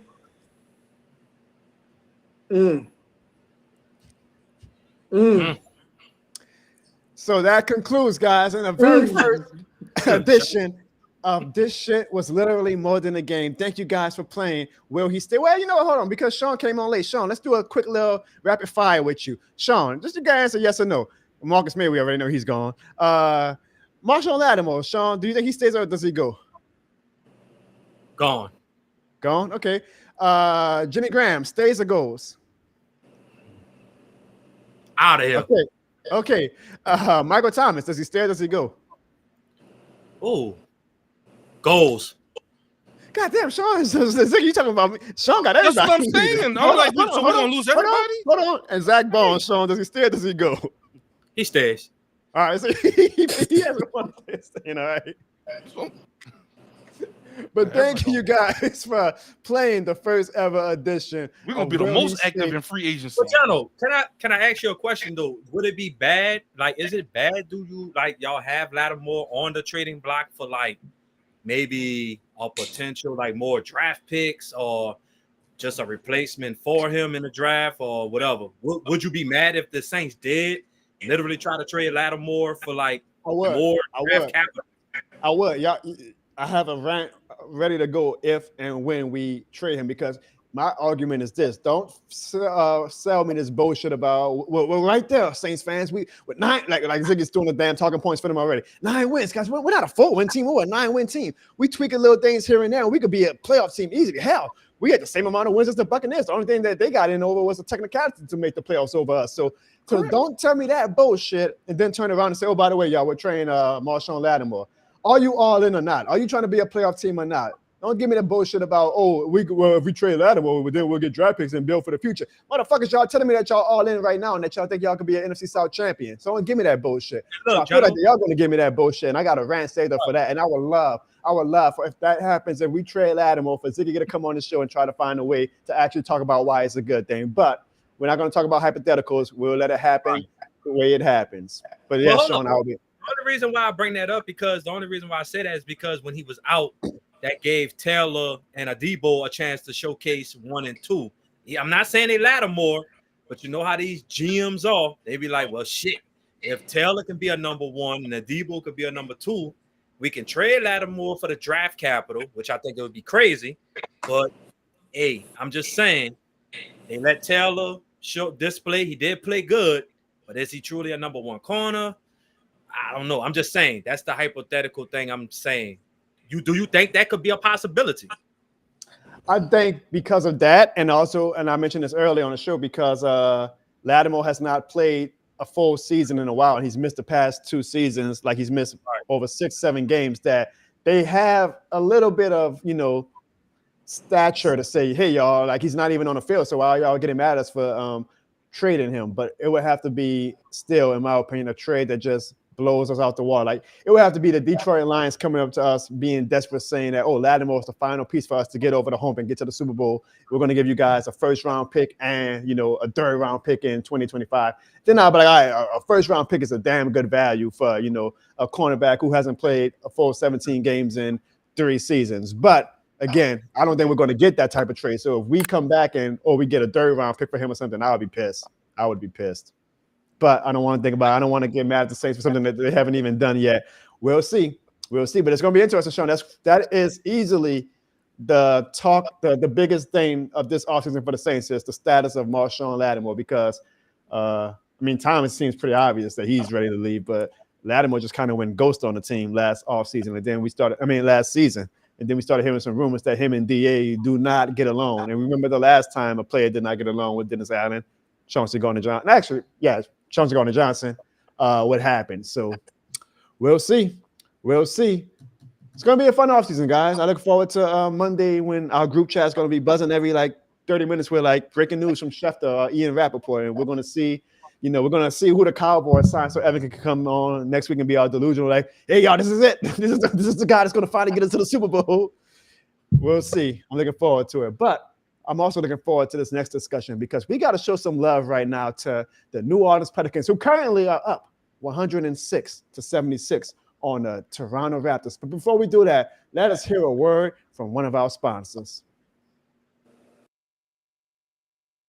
No matter what, we all know that this shit more than a game, and now you can wear it with pride. Visit www.jonobarnes.com or thisshitmorethanagame.com and buy your This Shit More Than a Game shirt now for the low price of $28.03. You can buy it in black and gold, purple and gold, white and blue, red and navy blue, all types of colors. we've got you covered here on the Jono Barnes Show. So visit www.jonobarnes.com or thisshitmorethanagame.com and buy your This Shit More Than a Game shirt now. And let the world know, folks, this shit more than a game. www.jonobarnes.com, folks, to get the This Shit More Than a Game shirt. Hey, man, shout out to everybody on Twitter right now, guys. We have over 525 people watching us on Twitter. That's fucking crazy, bro. I don't know how our Twitter numbers have like blown up so much the past few weeks, but shout out to that, man, because y'all definitely picking up the slack because our YouTube numbers are plummeting for whatever reason. I'm getting mad at y'all on YouTube. I ain't gonna lie. Ziggy, you want to talk about rants? I'm ranting on everybody come September who comes back and shows their face after not rocking with us this offseason on YouTube, but gonna show their face in September. I don't like that, Ziggy. I know you always tell me to calm down about that, but Twitter is making up for it because Twitter is showing us mad love right now. So thank you guys on Twitter for rocking with us. Now let's talk about the New Orleans Pelicans, guys, because I have a very, very, very nice image that I want Evan specifically you, Evan, to see. Evan, isn't that beautiful? Look at it, nice and well. Look at the New Orleans Pelicans and Ziggy. Mm-hmm. I know my eyesight could be a little bad in old age, but I see the Mavericks logo. Isn't it under the little dotted line, which means that they will be playing in a play-in tournament right now? That's correct. And if I'm seeing correctly, let me just get a little closer. The New Orleans Pelicans, they are above that line, right? That is also correct. So if the season ended today, the Pelicans would be not even having to worry about the play-in. We would have to only focus on our matchup with as of now, the Los Angeles Clippers, correct?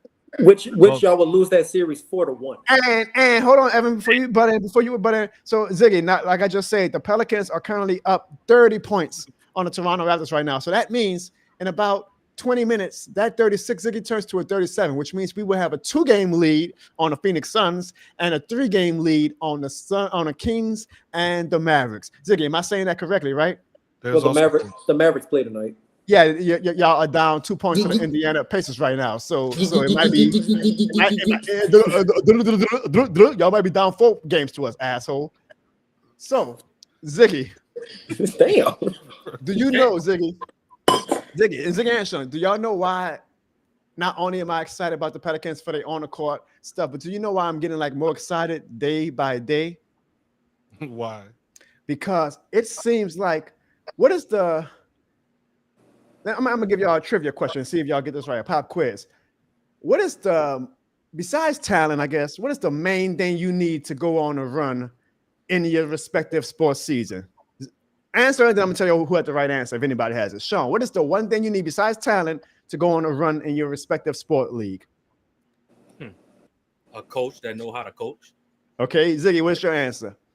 Healthy players. Okay, Evan. Coach.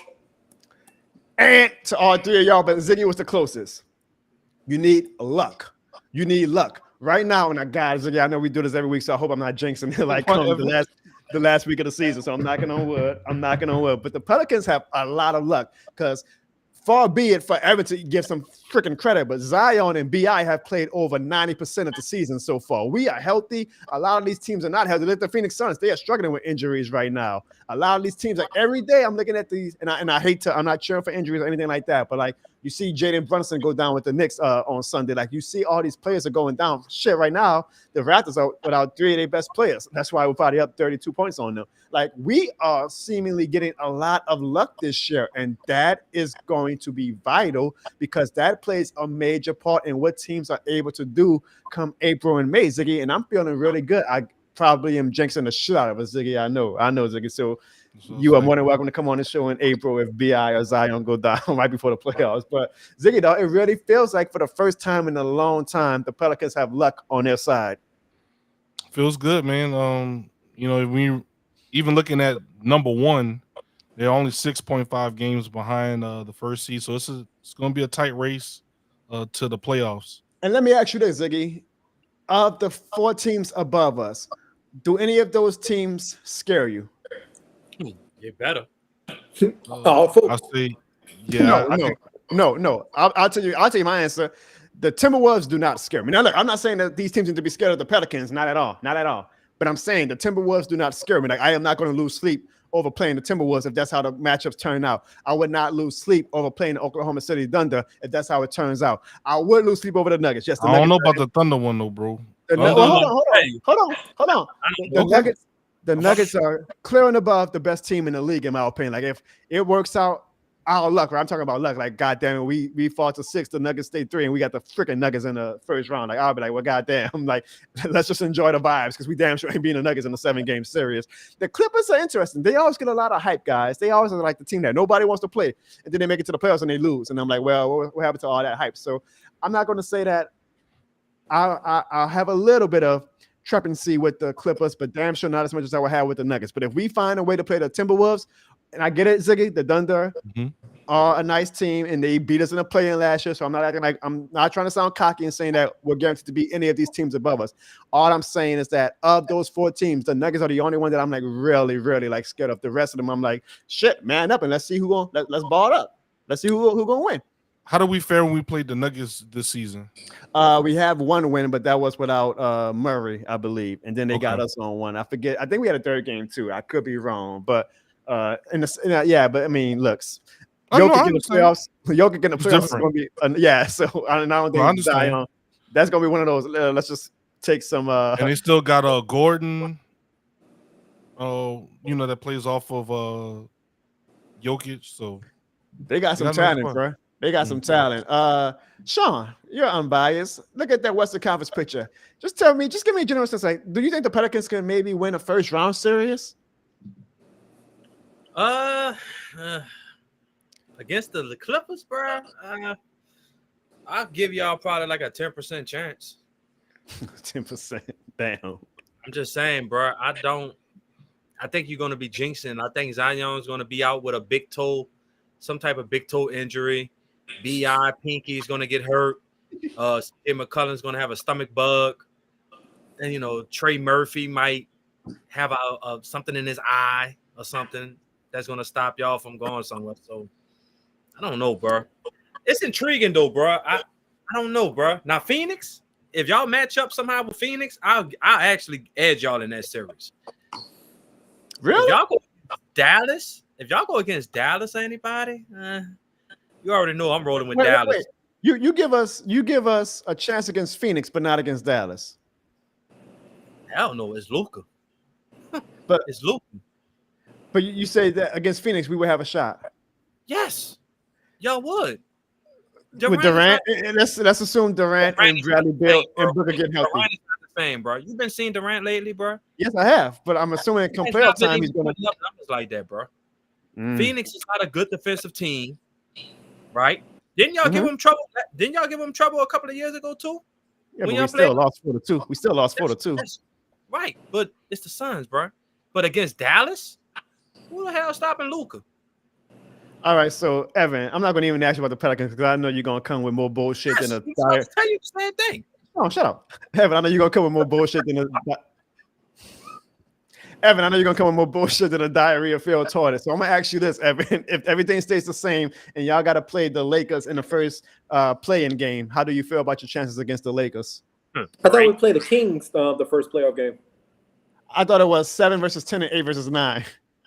Oh, I thought it was 7 versus 8, 9 versus 10. Wow, boy, this is a real sports show that people should follow. This is what. Wow. Let's go with the base. You know what? Ziggy, give me some Pelicans talk about quick while I look up the playing rules. I think I was thinking along the same lines as Jono. I thought 7 played 10 and 8 played 9. All right, yeah, damn, I'm completely wrong. Okay, so what is it, Jono? You know what? Evan was right, and for my timeout, I'm going to put myself. My punishment, I'm going to put myself in timeout. Evan, you can answer the question, and I deserve a timeout for not knowing the rules. Man, I don't even know the question now. He said, how would you fare against the Sacramento Kings? Because I'll be playing the Kings right now. Okay. So, unlike the Pelicans, I think the Mavericks are playing like light speeds ahead. So I think we know what we're doing. So I think we want to stay between the 7 and 8 seed because honestly, playing the Timberwolves and OKC in that first round, that's not scary matchups whatsoever. they're young teams, and being in the playoffs is a whole different spotlight than being in a regular season winning games. Trust me, there's a lot of teams that have been in the first seed and lost multiple times. Fuck, Dallas was number 1 seed, and it lost to Golden State Warriors when there was the 8th seed. So We I do Believe think. team. Pardon me? I think it was like the We Believe squad or something like that, right? Yeah, when Baron Davis was on the starting point guard. So I do think Dallas. I think they know what they're doing. I think we do want to play that. I do think if we play the Kings that they're playing, I think we'll beat the Kings, and then we'll play either Timberwolves or Thunder, but which I think we'll beat them in the first round. Interesting. I'm not mad at that. I think that'll be an interesting series, though. Like if Dallas plays the Thunder, I think if Dallas played Timberwolves, I think Dallas will actually win that series 4-1. I think Anthony Edwards was have a point to prove, but too much Luka and too much Kyrie Irving. I'm not gonna lie, y'all. My dream is really. I hope somehow the Mavericks do get their shit together. I would love the Mavericks in round 1. I just got to feel that. I know Luka's a dog. Yes. I'll say it with my chest because this shit more than a game. I would love the Mavericks in round 1. I really would. Ironically, you know who my top choice would be? Like, honestly, even though they're number 1 seed, I would love the Timberwolves in round 1. I really would. That would be my top choice. Sign me up for that. Say, Jono, I think Anthony Edwards will put on a show in that series, bro. He can put on the show. He can put on the show while they go down to us 4-2. Nah. I would rather OKC first round. But I hope we get y'all. I mean, you don't think Thunder? You don't think the Thunder could get past Thunder? the first round? Thunder got way too many young people that's just never been in that spotlight before. This is like their first good season in the longest. Right. So kind of like the Sacramento Kings last year. Pretty much, yeah. It was the lights got too big for them. And with the Timberwolves, they got some good veterans over there. Timberwolves. You got Mike Conley over there, Rudy Gobert over there, Kyle Anderson. Like they got people that's been there before. Right. I ain't mad at that though. I'm not mad. Sean, before we wrap this NBA discussion up, question: how do you feel about your Sixers, especially with the questionable status of Joel Embiid? Well, that's the big thing. Like, to be honest with you, Jono, I ain't gonna lie to you. Like, if somehow Joel Embiid could come back and put up the numbers he was putting up before, I mean, the best I really think we can do is like the Eastern Conference Finals. I'm dead ass because we finally got shooters, and Tyrese Maxey has been in the playoffs, Embiid has been there. You know, we got some veterans and we got defensive presence, so I think we can beat the Bucks. Boston is probably the one that I really feel like will give us the trouble, like last year. Even though we should have beat them, it's just something about Boston. I think they'll probably pull it off. But I think the Sixers have a great chance if Embiid can come back to at least 85% of how he was balling before his knee injury. I give us the Eastern Conference Finals. Like, wow, really? Yeah. Sean, I'm sorry to burst your bubble, but y'all not making out that first round. Damn. Well, right now they're saying the Knicks. Right now they're saying the Knicks, Evan. Yeah, they're not if we making play that. the Knicks, we're winning the first round, bro. Y'all not. Y'all losing 4-2. I'm sorry, Against buddy. the Knicks? Sorry, buddy. 4-2. So if Jalen Brunson is not playing in that first round, you really think the Knicks will still beat us? Brunson's gonna play in that first round. I don't think so. Julius Randle? Gerald, he's gonna play. You need to worry about Embiid badass knees that to be playing. So when Embiid do come back, you still think they'll beat us? Embiid gonna come back and you gonna have crutches on one side, man. Then you stop playing around, Sean. They're not coming out the first round. Nah, dog. You wildin'. You're a smoke. Sean, look, don't worry. Look, when the Mavericks are advancing the playoffs, we can go to rooms to go for you. We're gonna find your nice little new couch. Okay. And when Sacramento upset y'all ass and De'Aaron Fox put up 44 points on y'all ass, don't say I ain't say nothing. Then we play again. All right, look, before we wrap up, because we have the full lineup on the show for the first time since I think the episode where we were giving Sean and Evan the greatest roast of all time, I did just put in the comments for everybody who's watching on YouTube a link to come in if they want to get a quick call. Y'all know the rules. Turn off your camera and we'll let you talk for about maybe a minute to 2 minutes. And if y'all really want to talk shit now that we got Evan and Sean on the show, you guys can. But the rule is you got to turn off your camera. So I already see we got, no surprise, we got Mikey. Mikey, make sure your camera is turned off. And we are going to do some live voicemails. Now, unfortunately, we only got, like 22 people in the YouTube chat right now. So I'm assuming Mikey might be the only one that actually takes us up on his offer. But I know Mike is about to come and bring that heat. So, Mikey, this is your chance. We finally got Sean and Evan on the show and the live voicemail hotline going on for the first time in history. So, Mikey, make it sweet. Mikey, can you hear us? I can hear you. Can you hear me? Yes, we can, Mikey. So, Mikey, what you got on your mind? What you got to say? I'm sure you got something to say to Evan and Sean because I see you in the chat all night. Yeah, we see. I woke up on the violent side of the bed tonight, you know. So, try not to cry so much. But, you know, Philly is a pathetic franchise. You know, they are the Atlanta Falcons of basketball. They never make it out of the second round. You let Kawhi Leonard destroy your damn franchise. So should I even mention Joel Embiid is not even in the MVP race no more? Should I even mention that James Harden gave up on your team? Should I even mention the fact that Tyrese Maxey's your starting point guard? He's like your best player. He's been playing just imagine Tyrese Maxey's your best player. Do I have to mention, dude? I don't even, bro. You're not ready for this. So Philly, right, got beat by the Celtics. You were up 3-2. Okay, got beat by the Celtics. Beat by Toronto in a year that nobody even expected them to win the finals. So I don't want to hear it. And now you, Evan, I'm about to be on your ass too. So Dallas, okay? Dallas is also a pathetic sports franchise. You know, you got the Cowboys, you got the Mavericks. Both of them haven't won shit, okay? And last time I checked, y'all haven't won a championship since Dirk was on your team. All right, since Dirk was on your team, and you beat the Suns in the second round like a couple years ago, and then you got gentlemen swept by the Warriors. They gave you a game, and then yet you still struggled in that game. So I want to hear it from both of y'all. Oh, Mikey, Evan, I love it. I'm gonna get Evan, Mikey, that was some good shit. Evan, Sean, do you want to? No, Evan, do you want to go first? Because I'm mind boggled by these. So Philly is hold up. This man say Philly never got out. What round did we play Boston in last year? The second round. Exactly. You never got out of the second round. Hold up. You just said Philly hasn't gotten out the first round. It's either we haven't got out the first round or we haven't won beyond the first round. Second of all, Toronto they had Kawhi that year. Kawhi was damn near one of the best, if not the best player that year.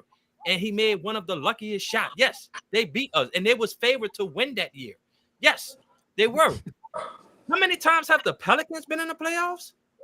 Ain't nobody saying nothing about the Pelicans. Now let you go. We're bringing it up the Pelicans. The Sixers have made the playoffs more than the Pelicans have. And we have advanced. So if you're going to talk shit, at least make the playoffs. Compete, not play in. Make the playoffs. Go ahead, Evan. I mean, technically, we can make the cameras off. Go ahead, Evan. Just go ahead, bro. I'm done. I'll have a comment. No comment, Evan? Yeah, you better sit there looking pathetic. Yeah, go ahead, Mikey. Mikey, that was a great comment. Mikey, that's why you are always and forever this shit more than a game. And let Sean and Evan, Mikey, and Mikey, please say it with your chest. Let them know why they ain't shit. All right. You ain't shit because there we go. Shout out to Mikey, man. That's a real one.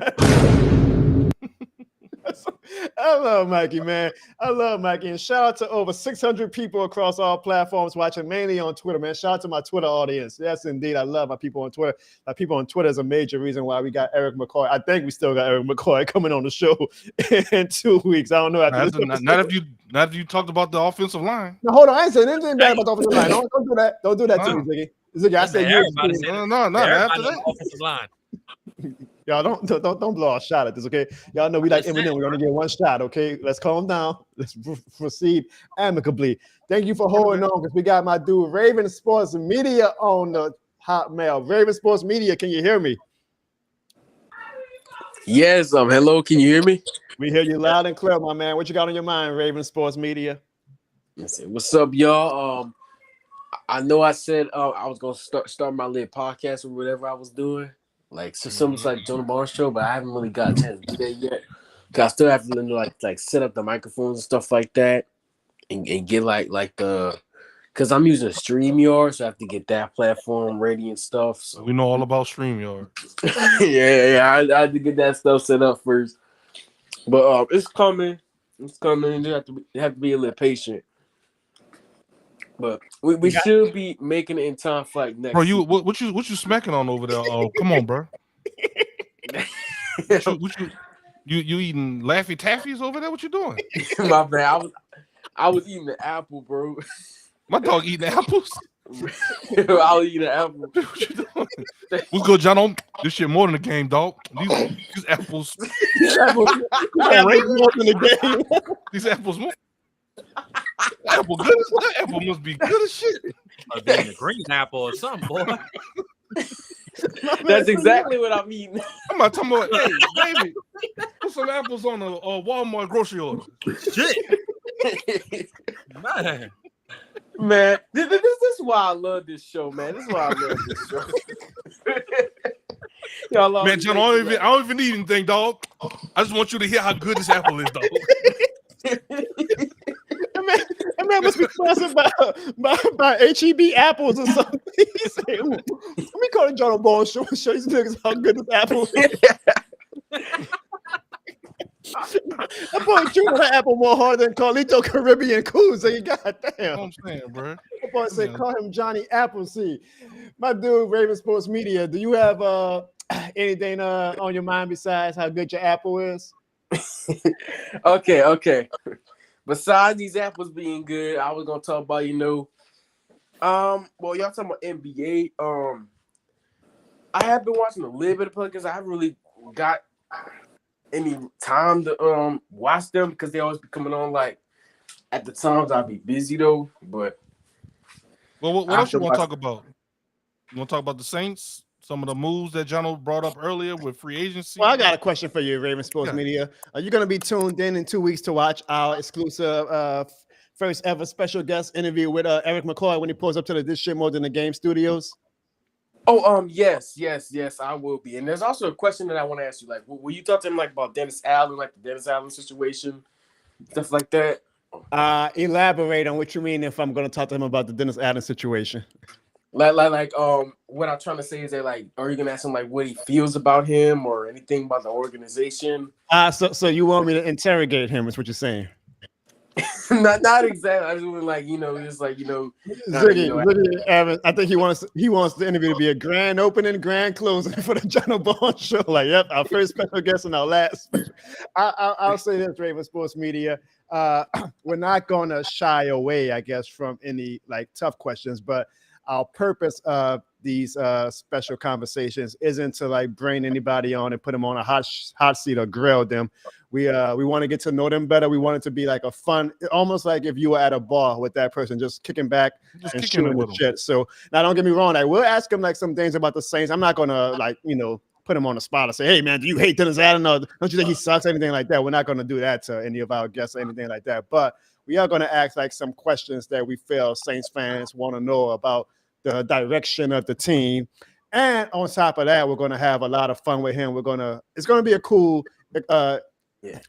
type of thing, Raven Sports Media. I think that you and a lot of fans are really going to enjoy it. Like once you see our first interview, you'll see like the type of atmosphere and the vibes that come into This Shit More Than the Game studios. And it's going to be the first of many great guests and monumental episodes for our show. I'll tell you that. Okay. Does that answer your question enough? I didn't. I mean, of course, I didn't expect it to be like, what do you think? Nothing interrogation or anything like that. I was just asking, like, what y'all gonna be talking about, basically. Don't worry, Ziggy's gonna hype up and kiss enough of Erik McCoy's ass that even if I dare put McCoy on a hot seat, Ziggy was gonna buffer him up enough that he'll be okay.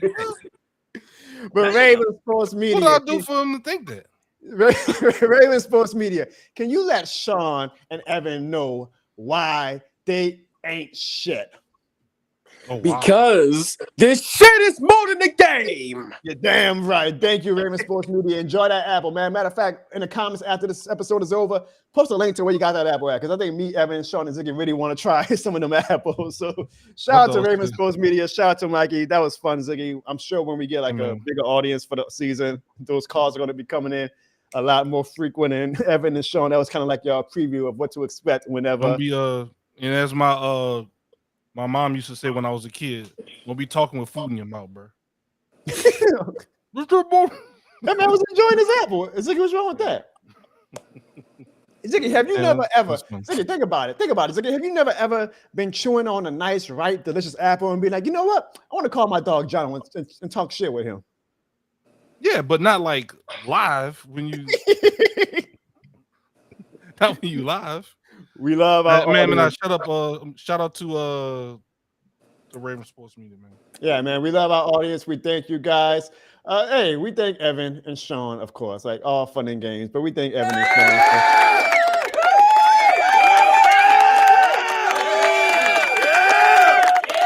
There you go. That was a long applause. I don't think they deserve that long of an applause. And as a reminder to everybody, the main takeaway from this episode and the huge breaking news is that in a few weeks we are going to have the biggest. What did this guy Cool Daddy have said? I like apples. I like apples.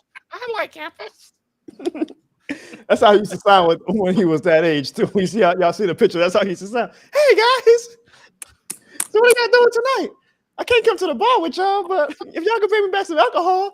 And that's how his whole career villain arc started. It all went downhill. When back a can or two and said, "Yeah, you can try it out. You old." And now look at him, y'all. Now look at him. But yeah, y'all. As y'all know from the big news, definitely be on the lookout, guys, because in about 2 weeks we have what will be the biggest edition of the Jono Barnes Show ever, and that is when Erik McCoy drops by. We're not doing this over Zoom, guys. This is going to be live in living color and in person. He is going to come to the This Shit More Than the Game studios for a conversation with me and the whole crew. And I, again, cannot overstate enough just how monumental and how huge this is for our platform. You know, transparently, like this is probably going to take our channel and brand and show to a whole nother level when people see, God damn, like Erik McCoy came to them, you know, to go, you know, shoot the shit and whatnot. And that is because of the great work and I guess I could use the word volunteerism coming from Ziggy and Evan and Sean for helping me to elevate this show to the level that it's gotten to be right now, for helping me to make my brand become even stronger. And of course, it is because of everybody who's watching right now, everybody on Twitter, everybody on Instagram, everybody on Facebook, everybody on YouTube and whatnot. Like these guys ain't coming on like shows that doesn't have any type of audience. They obviously want to come on shows that they say, oh, this guy has a nice little community. I'm more than happy to come on and rock with him. So we are very, very excited about this opportunity. I'm probably going to be stressed and frantic and a bit anxious, but that's just because I want to deliver to the audience the best damn show that we can possibly give them.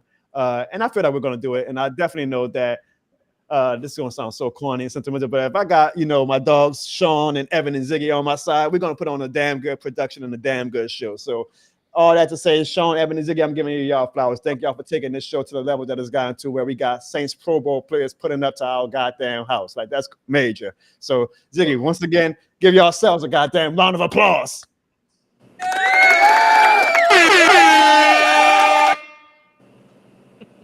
And Ziggy, give the goddamn air horns to the This Shit More Than a Game community for helping us get to someone like Erik McCoy and having him come on our goddamn show.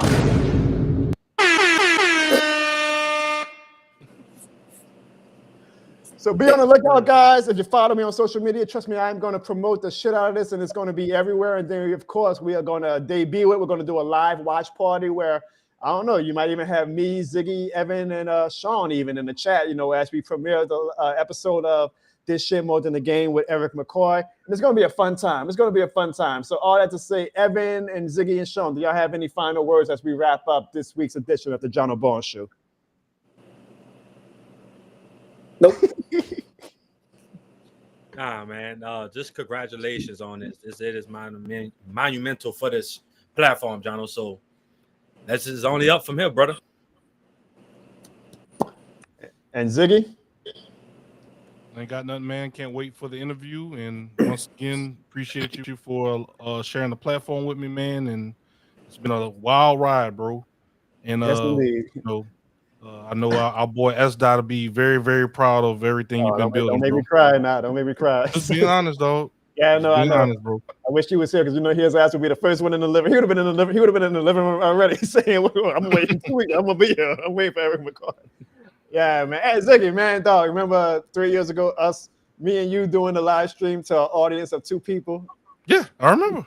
Now we got Erik McCoy. Ain't that some dope? Hold up, bro. What is with this fans going at Evan, bro? Like he's going. Yeah, it's been a lot that's been happening since you've been gone, bro. I understand that, but not this bad, bro. Evan had. Oh, I don't even want to repeat it, bro. Like, what the hell is going on? It's probably best. It's probably best that I'm glad that the Erik McCoy interview is going to be pre-recorded and not live because I'm sure the chat would have went crazy on Evan doing the show. I'm just saying, bro. McCoy would have been like, man, what the hell? Why is that? Y'all can't be coming at my brothers like this. Like, I understand, but god damn. You saying the same time, like, hold on, that's my dog now. Evan a big boy. My partner now. Come on now. What we doing? Evan a big boy. Evan a big boy. Sean, you gotta give him some slack. They Saints fans, all right? It's all right. I forgot. My fault. Yeah. My fault. Then they got chill for the Pelicans, so it's all right. Oh my god. Give him some slack. I forgot. Right. My fault. They own me like Zion at a buffet. It's all right.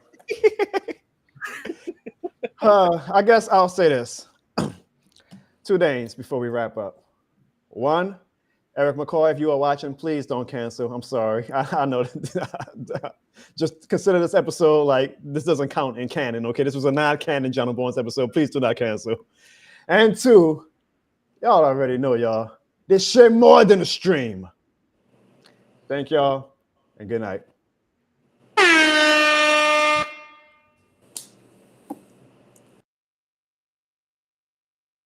In the words of Jono Barnes, this is more than a game. It's more than a game. This shit more than a game.